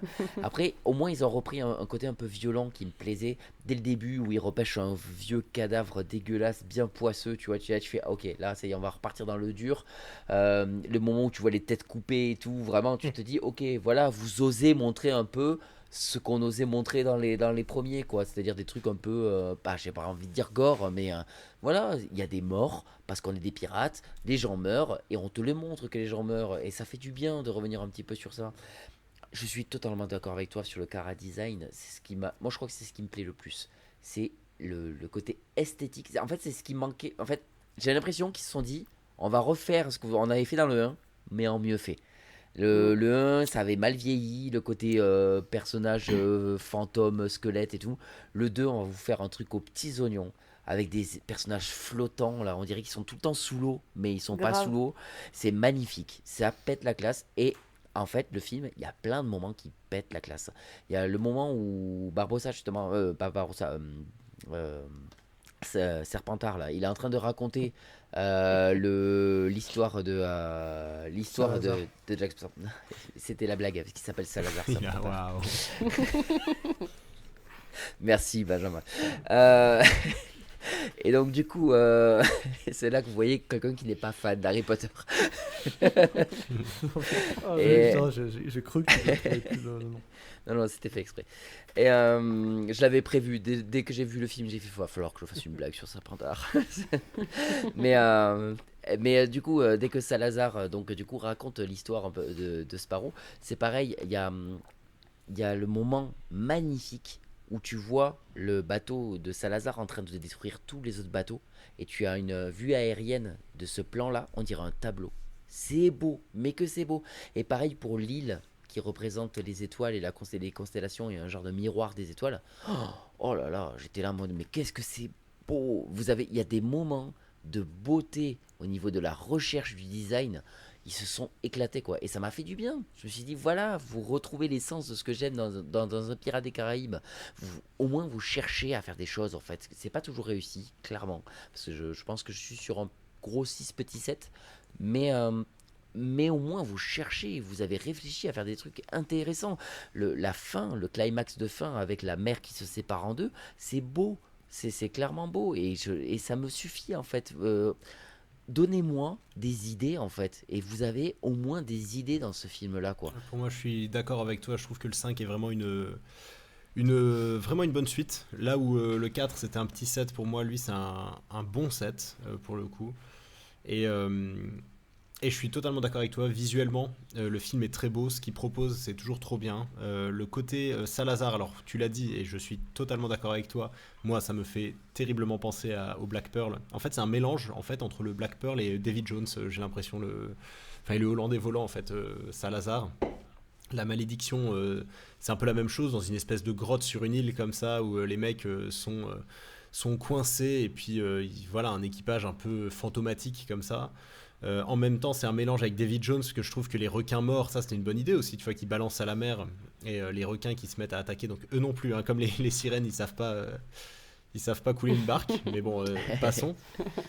Et pareil, je sais pas si vous vous souvenez, le fait qu'ils se lèvent vers l'avant comme un mille-pattes géant et qu'ils broient les bateaux entre eux, c'est vraiment super fort, ça, c'est là, waouh, c'est un peu cheaté, mais bon, ok, pourquoi pas. Mais c'est juste que là où dans le premier il y avait toute une histoire de malédiction, il y avait toute une histoire sur l'équipage, c'est vrai que là c'est vraiment pas exploité.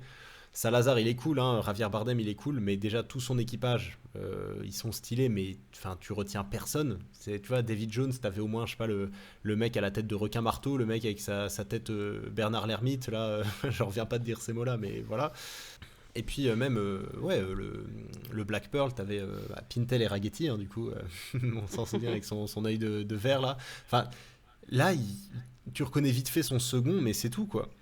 Et même Salazar en lui-même, c'est vrai que le personnage va pas chercher très loin. Moi, au contraire, j'ai beaucoup aimé la scène de flashback, là, où on voit Johnny Depp, Sparrow. Ouais, mais je trouve que justement, moi, il y a un truc qui m'a sorti de ça, c'est juste que à cette époque-là, on maîtrisait très mal le rajeunissement numérique, et je trouve que ça se sent à quel point c'est mal fait.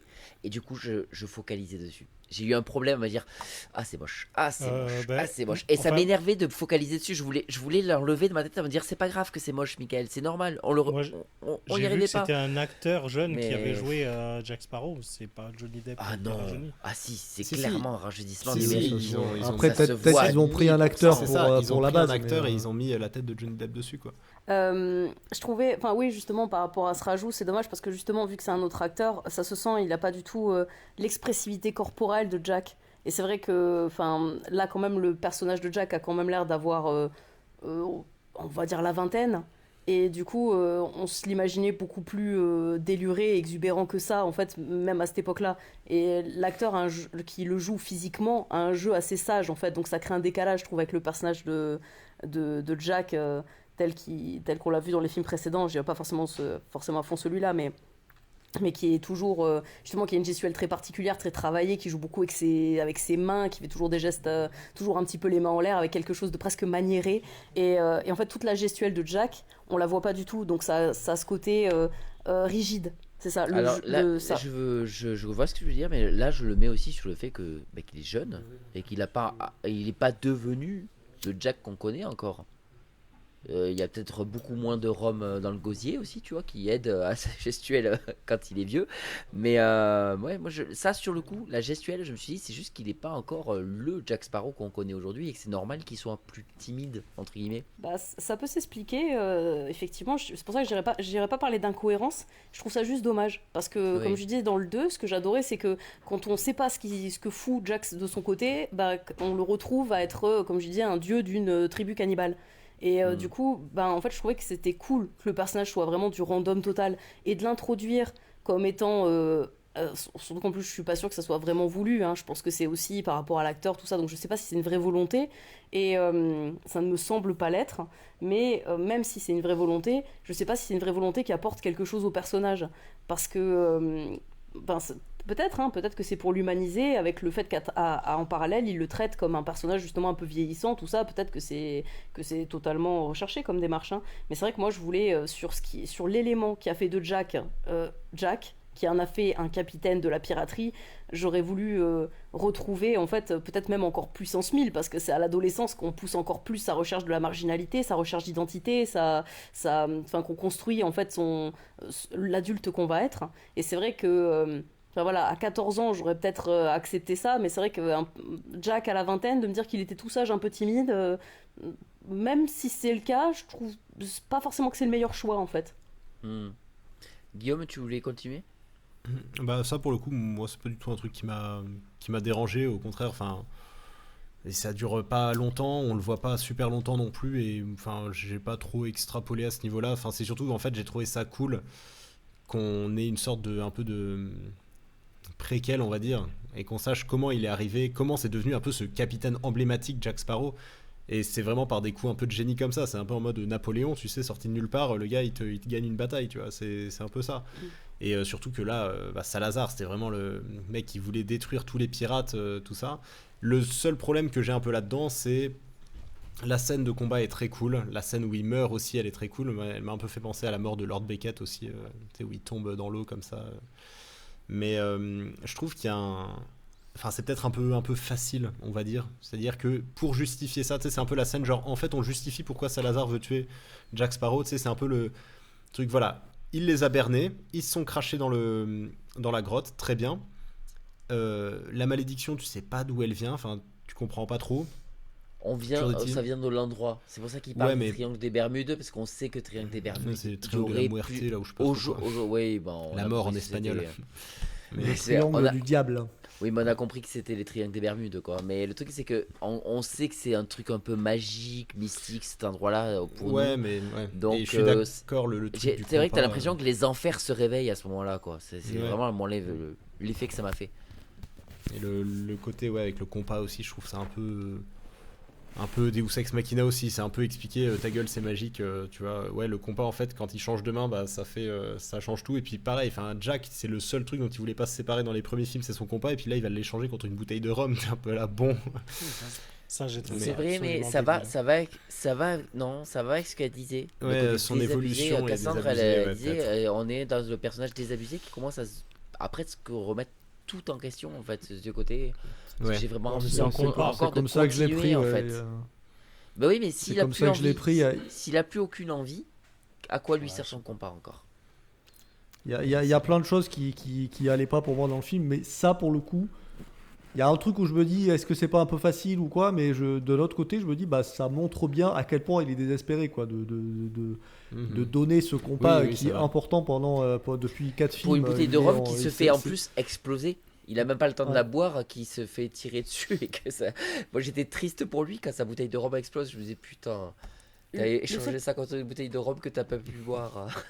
Le seul truc que je trouve un petit peu dommage, c'est que je trouve que, en sachant que le capitaine l'avait averti du fait que c'était lié au triangle des Bermudes, bon, ça déjà, ça fait un peu forcer de raccommoder le compas, comme par hasard à ce moment-là, avec les triangles des Bermudes, tout ça. Surtout qu'en plus, pareil, la raison qui fait que ça les libérait, enfin, tout ça, je trouve que ça fait un peu facilité d'écriture. Je trouve que ça fait pas très organique, en fait, toute cette partie-là. Mais, et lui, il avait été averti, en fait, des conséquences. Et ce que je trouve dommage, c'est qu'ils auraient pu faire une nuance un peu moins appuyée qu'il le donne pour une bouteille de rhum, en par exemple la misant. Et en plus, ça aurait été d'autant plus intéressant que le capitaine Jack Sparrow mise le compas pour avoir une bouteille de rhum, parce qu'en plus, s'il l'avait perdu comme ça aurait montré aussi que même sa chance était en train de s'affaiblir avec l'affaiblissement général du personnage, en fait. Et ça aurait été moins forcé que de lui faire vraiment l'échange comme ça, alors qu'il avait été prévenu des conséquences. Moi, il y a du coup ce côté-là, niveau scénario, bon bref, passons. Mais il y a aussi je trouve que niveau scène d'action, ils se sont vraiment bien rattrapés. Niveau rythme aussi, c'est vraiment super cool. La scène de la guillotine dont tu parlais, c'est génial. Je trouve en fait c'est un mélange de tout ce qui marchait un peu dans les films d'avant, mais bien fait.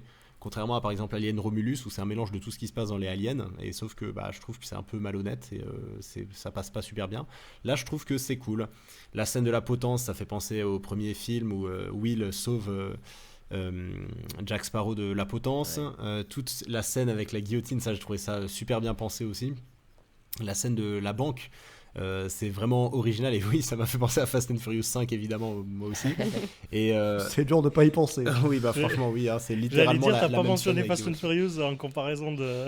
Oui, t'inquiète, ça allait arriver, c'était une question de temps. Vraiment, heureusement qu'on fait une rétrospective, parce que maintenant je vais y penser. À me dire, il me tarde de voir le 5 pour comprendre, du coup. C'est peut-être le meilleur de la saga. Très vieille bien comprendre. Hein. Oui. Et aussi, évidemment, pour moi, le point faible du film, enfin les points faibles, on va dire, c'est les deux gosses. Ça, c'est un truc que je déteste dans les suites. Quand tu fais une suite après pas mal de temps, parce que là, elle est sortie 14 ans après le premier film, c'est pour justifier l'âge des acteurs et tout. Ils disent 8 ans plus tard. Tu vois, et évidemment, si c'est 8 ans plus tard, il y a des gosses. Et moi, c'est un truc avec lequel j'ai beaucoup de mal. Surtout au niveau des acteurs, parce que, alors je sais même plus, enfin c'est Kaya Scoledario la fille, mais le mec, Brandon Twait, un truc comme ça, bon bref. Typiquement des acteurs un peu de blockbuster américain, mais post-2015 quoi, et c'est un peu des acteurs avec lesquels j'ai du mal, parce que ils ont la gueule pour être acteurs, mais je sais pas, il n'y a pas le charisme un peu, tu sais, des anciens, là, Orlando Bloom, Keira Knightley, même évidemment Johnny Depp. Tous ces trucs là, et tu sens qu'ils ont vraiment essayé de refaire une sorte de Will Turner bis et de Keira Knightley bis quoi. Et ça marche pas super bien. Le mec, ses motivations, de toute façon Cassandre en a parlé, donc je vais pas revenir là-dessus, mais ses motivations, c'est exactement, enfin il en a qu'une seule, et c'est celle de Will Turner dans le premier film, enfin non, dans le deuxième on va dire, où il veut sauver son père, enfin dans le 2 et le 3 quoi. Et ouais, enfin je sais pas, je suis pas, c'est pour moi un peu le point faible, pareil avec la fin, tout ça, l'histoire entre la fille et son père qui est Barbossa, avec le tatouage de la constellation, enfin le coup de la fille du père qui arrive, ça fait 4 films, personne sait rien, et là on fait un nouveau film, comment on la met, comment on l'intègre elle, c'est la fille de lui, oui d'accord, c'est bien, ça c'est beau. C'est de la merde, putain. Non, je suis pas d'accord. Moi ça m'a. Non, c'est pas de la merde non plus, mais bon, c'est un peu convenu, on va dire, et ça va avec le côté oui, c'est mon fils, oui, c'est ma fille, tout ça. Enfin, c'est un peu les suites de films relous, quoi. Moi, ça m'intéresse pas de suivre des enfants de. Enfin, c'est le problème avec les suites, c'est qu'on est obligé de t'instaurer des nouveaux personnages. Et ce qui marchait dans les 3 premiers films, c'est pour ça qu'ils sont trop bien, c'est que c'était toujours les mêmes héros. Et les nouveaux personnages, c'était Lord Beckett, c'était des mecs comme ça, qui se rajoutaient au fur et à mesure des films. Vu que le fils de Will, on l'intègre un petit peu à la fin du 3, on attendait de le revoir revenir. Ouais, mais non, c'est intégré. Franchement, non. Intégré. C'était bien dans une scène post-générique, il n'y avait pas besoin d'un film pour le voir en fait. Après, moi, voilà, ça me dérange pas. Le fils qui revient, justement, comme il y avait la scène post-générique, je me disais, c'est quand qu'il va revenir, quoi. Donc ça me dérange pas qu'il soit revenu sur là-dessus. Si, petit point VOVF que je voulais faire tout à l'heure. C'est par rapport à la horologiste. Oui, ça marche pas très bien. Oui, tu m'étonnes. Je sais pas, qu'est-ce qu'elle dit en français donc, horologist, donc par rapport à la. Ah oui, c'est la La Et donc, putative, la ouais. Putaviste. Je Putative, putative ouais. en français. Voilà. C'est sous-titré putative, justement. Elle dit qu'elle est putative, Ouais, c'est ça. qui est un mot, mais du coup, il tourne ça différemment dans la phrase. Et alors, j'ai même regardé parce que du coup, j'ai les 3 versions, donc j'ai vérifié la version québécoise. Et elle dit que c'est une professionnelle du sextant. Ah, Ok. c'est Voilà. c'est très québécois, mais ça aurait peut-être mieux marché Voilà. pour le coup. Et du coup, ça marche. Je voulais juste revenir sur la fin aussi, je trouve qu'elle est vraiment super réussie, c'est vraiment l'essence de Pirates des Caraïbes, moi ce genre de scène où tu sépares l'océan en deux, tu trouves le trident de Poséidon. Je trouve juste que la scène de combat finale, elle manque un peu de panache. Ouais, de panache, exactement. Je suis d'accord. Et même de vigueur, enfin je sais pas, c'est un peu Ouais. tristoun. Et oui, j'ai dit tristoun en 2025. Et Quand on dit surtout, panache, hein, donc. bah, ça va, panache. Mais c'est surtout le côté aussi, c'est assez couillu quand même de détruire le trident de Poséidon qui visiblement contient tous les sorts de l'océan. Parce que s'ils veulent faire une suite, bon courage, hein, parce que du coup il y a plus de malédiction, il y a plus de sorts comme ça. Donc C'est ce que je me suis dit, ils ont détruit la magie de ouais, c'est Pirates ça. des Caraïbes. Quoi. On vient de perdre le côté fantastique. Mais de Pirates David des Jones Caraïbes. est toujours vivant. Ouais, mais d'un côté, il y a un peu l'explication de pourquoi il n'y a plus de magie dans notre monde moderne, tu sais. J'avais Voilà. lu un bouquin comme ça qui s'appelle la première trilogie s'appelle La Moira, la deuxième trilogie s'appelle Gallica. Et Gallica parle de la perte de la magie dans le monde d'aujourd'hui. Et en gros, ça montre, dans le premier, il montre qu'il y avait des magiciens, des machins et tout. Et le deuxième, bah encore plus, parce que je me disais, putain, la trilogie est incroyable, parce qu'il y avait ce côté de la perte de la magie, où en gros, il y a un moment, il n'y a qu'une seule créature magique qui peut subsister dans notre monde pour arriver dans notre monde moderne d'aujourd'hui. Et cette créature magique, c'est le loup. Parce que il y a toute une histoire autour du loup et le côté mysticisme du loup, etc. Et en fait, en gros, on t'explique pourquoi il y a encore des loups sur notre planète. Et qu'il n'y a plus de magiciens, plus de magie, plus de machin et tout. J'avais adoré cette trilogie de romans. Et ça m'a vachement fait penser à ça. Quand j'ai eu un énorme miroir en voyant ça, en me disant, putain, là, vous avez eu le parti pris de dire, s'il y a une suite, il n'y a plus de magie, quoi. Et j'aime bien le principe. C'est-à-dire on avance encore plus dans comment Ah, mais on si- s'en s'ils sort le sans font, magie. pourquoi pas. Mais non, mais ils vont faire comme d'habitude. Ils vont trouver, ils vont voilà trouver ce une que je trouve- excuse pour réintégrer tout ça. Mais...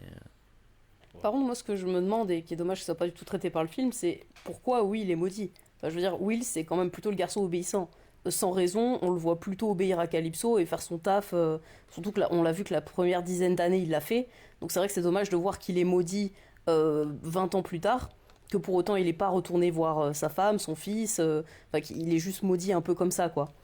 Donc, Bah, Mais est-ce que il moi, va pour aller- moi, c'est un peu le principe du Hollandais volant, quoi. Si, il va aller voir tous les 10 ans. quoi. Oui, c'est ça, parce que est-ce que c'est clairement dit qu'il est maudit? Parce que là, je me suis dit, il a quelques coquillages, parce que ça fait peut-être un moment qu'il est au fond de l'eau, et que du coup, peut-être quand tu es trop au fond de l'eau, tu as tes coquillages, je sais pas, j'essaye de trouver une cohérence, mais ce que j'avais compris dans la première trilogie, c'était que bah, justement, David Jones, il s'était transformé en poulpe parce qu'il avait en gros enfreint la loi de la malédiction, quoi, en gros.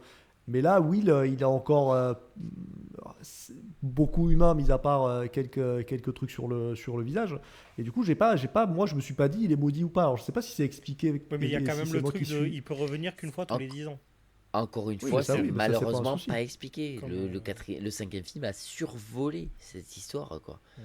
C'est genre, c'est juste, en fait, on te montre ça en intro pour expliquer les motivations du gosse. Benjamin, qu'est-ce que tu as pensé du 5? Bah, c'est pareil que le 4, quoi. J'ai vraiment à choisir entre les deux, je sais vraiment pas. Et en fait, là où vous avez tous dit, à chaque fois que vous donniez des défauts au film, vous disiez bon là c'est un détail, alors du coup c'est vrai qu'il y a ça et tout. Mais moi je me suis dit, vraiment, ça fait 1 heure que vous parlez de ça et je me dis mais tout ça accumulé, pour moi ça fait pas un bon film. Ça c'est ça. Sur un bon film, quand il y a 3 détails pas bons, bah, tu te dis bon bah le film est bien, mais il y a ces 3 détails là. Ça fait 1 heure que vous dites des trucs où je me dis mais oui mais ça va pas, c'est nul. Et du coup je sais pas, je Oui, vous mais ai passer pas à côté du 4, interrompu, là. ça va. Bah non, je suis désolé, moi ça marche pas comme ça. Enfin, En plus, il y a presque ce côté pire, je trouve, et un peu malsain. Enfin, c'est pas malsain que je cherche, un peu ambigu et sournois. Voilà, plus sournois que à la limite. Alors, je suis peut-être un peu contradictoire parce que je disais le 4 c'est pas top parce qu'il y a vraiment ce côté nouvelle aventure de Jack Sparrow. Mais là, du coup, je sais pas, il faudrait trouver un juste milieu parce que là, on est dans l'extrême de ah bah tiens, vous avez aimé ça dans le 3, bah vous demandez dans le 5, comme ça vous êtes content. Mais non, on fait pas ça, fais un nouveau film. Si tu veux faire un bon film de pirate, tu fais un bon film de pirate. Si je veux voir tout ce qu'il y a dans le 3, bah je regarde les 3 premiers. Je regarde pas le 5 qui est nul, si c'est pour voir les mêmes choses que dans le 3, dans les 3 premiers et voir un nouveau film, non. Faites des nouveaux films de pirates. Ne reprenez pas des trucs en raccordant des wagons de manière très maladroite et nulle. Rajoutez pas des personnages dont on se fout, qui ont le charisme d'une chaussette. C'est nul. Encore une fois, je crois que c'est Guillaume qui parlait de l'histoire d'amour, mais entre les deux gosses... oui, il y a ce côté-là, enfant, l'enfant de Will Turner et la fille de Barbossa, qui finissent par être amoureux à la fin. Et même là, j'ai eu une lueur d'espoir, parce que justement, pendant tout le film, il se tourne autour, mais je me disais, c'est peut-être pas dit franchement, et peut-être que c'est sous-entendu, mais peut-être que ça ira pas plus loin. Et du coup, à la dernière scène, là, il y a le mec qui essaye d'embrasser la fille, et là, il lui met une gifle. Et je me suis dit, tiens, c'est peut-être bien, parce que du coup, ils sont peut-être en mode, ben oui, ils ont vécu d'aventure ensemble et tout, mais c'est pas pour ça qu'ils vont finir ensemble, parce qu'on n'est pas obligé de faire des films où c'est pas parce qu'il y a un mâle et une femelle dans un film qu'ils doivent forcément s'accoupler. On n'est pas des animaux, en fait. Et du coup, bah là, elle la gifle et je me dis, ah bah tiens, c'est peut-être qu'en fait, ils vont dire, bah non, bah du coup, on reste amis. Et puis, ah bah non, mais en fait, ouais, bah enfin, t'es un homme, je suis une femme, on est dans un film et du coup, on va même au niveau de la réalisation, cette scène est catastrophique en fait. C'est-à-dire que la musique, elle est là, vraiment, il y a le côté musique romantique, il y a la gifle. Genre, on coupe la musique, genre, c'est rigolo. Et mais 3 secondes après, genre, c'est même pas on te laisse une scène, on discute tout. 3 secondes après, la musique romantique, et on s'embrasse. Là, tu fais, ouah, et vous m'avez laissé aucun moment de répit, les gars. Soit vous me faites croire plus longtemps que c'est une blague, mais là, vous avez fait genre, c'est une blague. Mais en fait, non, mais wow. Ouais, c'est trop rapide, en fait. Cette scène est très ratée, je trouve. Ouais, ça, je suis d'accord. Et là, tant qu'on est sur la fin, l'apparition d'Elizabeth Swann. Alors ça, c'est pareil. Là, c'est un détail, mais je veux dire, ça représente pour moi tous les points négatifs du film. C'est-à-dire que pour moi, ce film, c'est du fan service, mais mal fait, quoi. Enfin, du fan service bien fait, je pense que ça existe, mais là, pour moi, c'est pas du tout le cas. Non, mais Elizabeth Swann qui réapparaît pour juste dire, hop, clin d'œil, ding. Tu vois, elle est là, tu te rappelles d'elle? Oui, je me rappelle d'elle parce que la trilogie est très bien, c'est pour ça que je m'en rappelle, mais toi je vais t'oublier parce que t'as un film de merde en fait, et ça me gonfle. Et voilà, sinon, il y a plein de choses. Le méchant qui a pour moi il a un peu le syndrome Dragon Ball Z. Voilà, après des comparaisons à Fast and Furious, on compare Pirates des Caraïbes à Dragon Ball Z, dans le sens où là, c'est un nouveau méchant qui arrive, parce que dans Dragon Ball Z, du coup, il y a Boo. Ah bah du coup, putain, c'est le plus fort. Ah bah non, parce qu'après, il y en a un qui est encore plus fort. C'est un nouveau méchant et qui veut tuer aussi Son Goku. Et là, c'est pareil. Et le côté Salazar, personne le connaît. Ah bah non, mais je veux tuer Sparrow. Ah d'accord. Bah du coup, on refait un film pour ça. Alors bah oui, c'est bien, super. Et c'est vrai que comme on disait, David Jones, je crois qu'on en entendait parler dès le premier film. Oui. Et alors que là, les mecs c'est des mecs hyper connus et tout, et en fait ils arrivent comme ça et tout le monde a l'air de le connaître, genre c'est Salazar, ah ouais c'est Salazar, mais personne n'en parle depuis. c'est nul. C'est le gros problème des suites, c'est toujours comme ça, c'est que on te cale des vieux trucs, et même dès le début du film, alors pas dans celui-là, mais souvent dans ce genre de suite, dès le début on va te dire, ah ouais, c'est vraiment comme, vous vous souvenez, ce terrible homme qui s'appelait comme ça, était là genre, oh tiens donc, cet homme dont je n'ai jamais entendu parler, est-ce que ce serait pas le futur méchant du film par hasard? Et pour de vrai, alors que ce serait pas compliqué de dire c'est juste un nouveau méchant qui est en train d'arriver, quoi. Genre, mon Dieu, qu'est-ce que c'est cette nouvelle terreur de l'océan dont on entend parler en ce moment? Sparrow, il s'est fait des ennemis tu pourrais juste l'inventer et il arrive genre comme un nouveau gros méchant. Mais là, c'est pas ça, c'est genre, il a toujours existé. Ah bon? Mais ça, Jack Sparrow, c'est un terroriste dans les films. Il a massacré des gens aux 4 coins du monde. Il y a la moitié de la population mondiale qui veut savoir. C'est un méchant important pour Jack Sparrow, quoi. C'est le mec. Mais ouais, mais c'est craignos, quoi. À chaque fois, ils sont obligés de lier ça au passé au lieu de juste de faire un nouveau méchant, tu vois, qui hante les mers ou un truc comme ça, quoi. Oui. Et là, pareil, le fait de le raccorder. Là, ça fait 4 films qu'on a quand même. Genre, c'est peut-être un exploit parce que c'est, je trouve, très facile et ce film le confirme pour moi. C'est les flashbacks.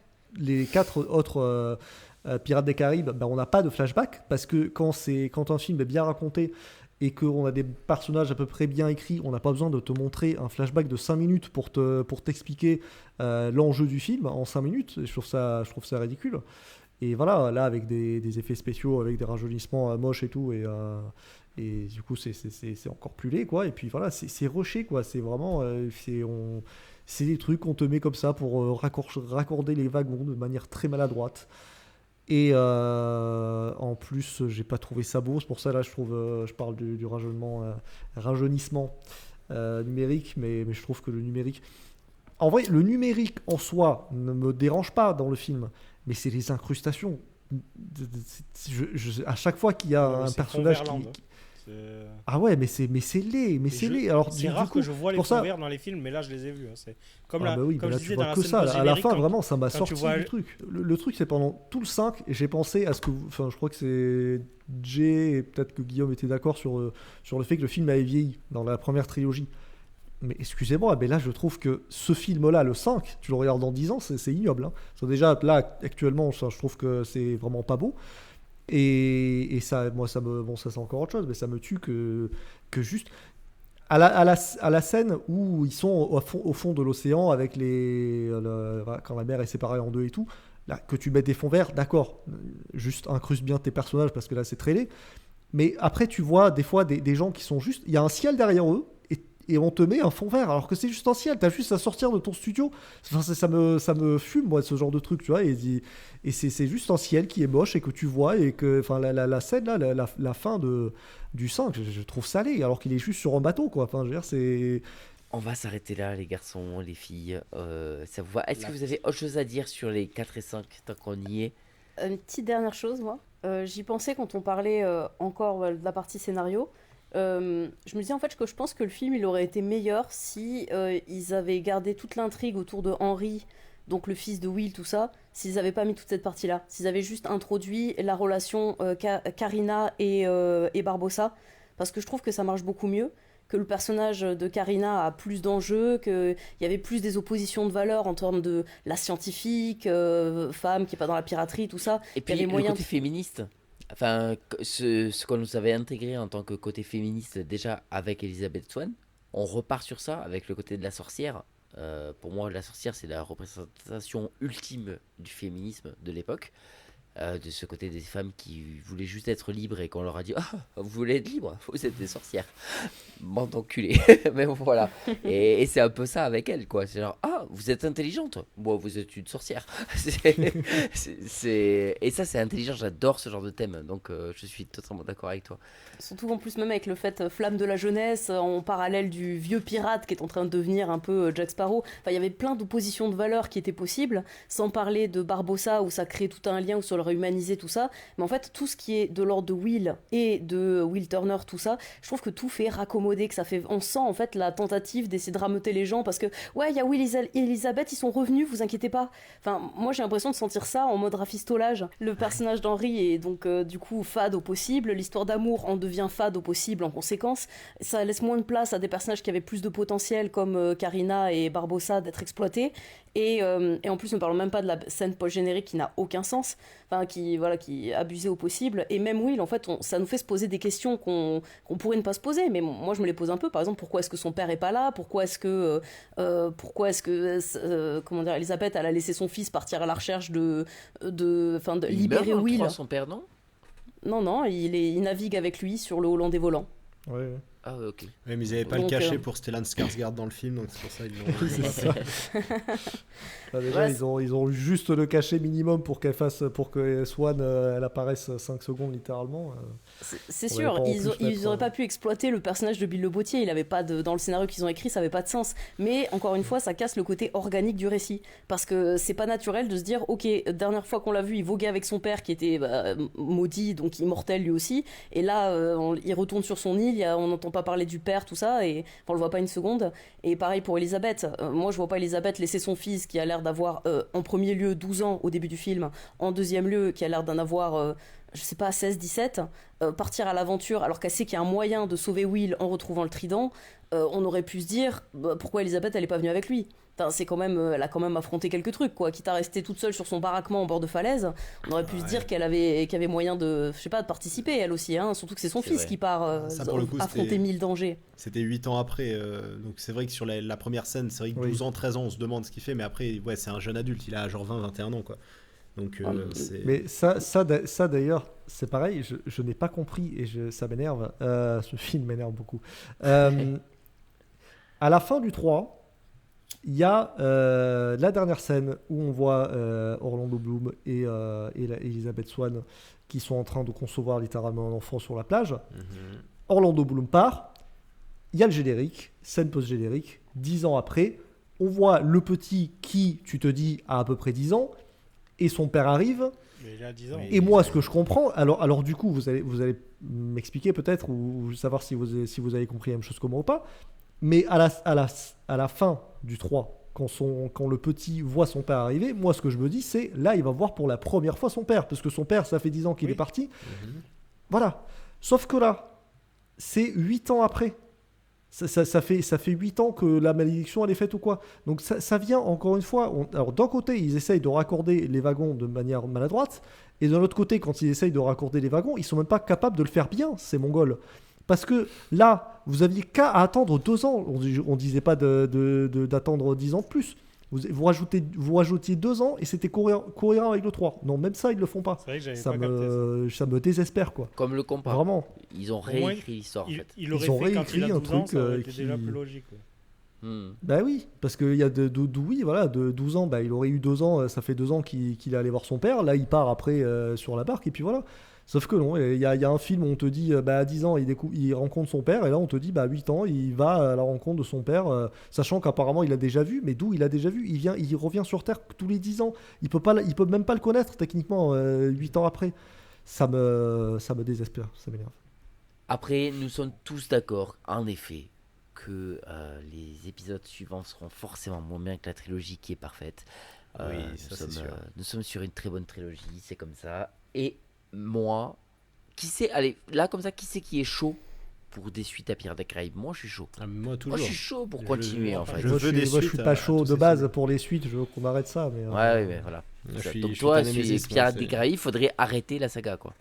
Oui. Ouais, okay. Mais continuez à faire des films de pirates, hein, mais arrêtez de forcer avec des persos vieillissants, et si c'est pour nous pondre leurs enfants. Internet n'est pas d'accord avec toi. Mais donc nous allons s'arrêter. Nous allons s'arrêter. C'est vachement cohérent tout ça. La fatigue arrive.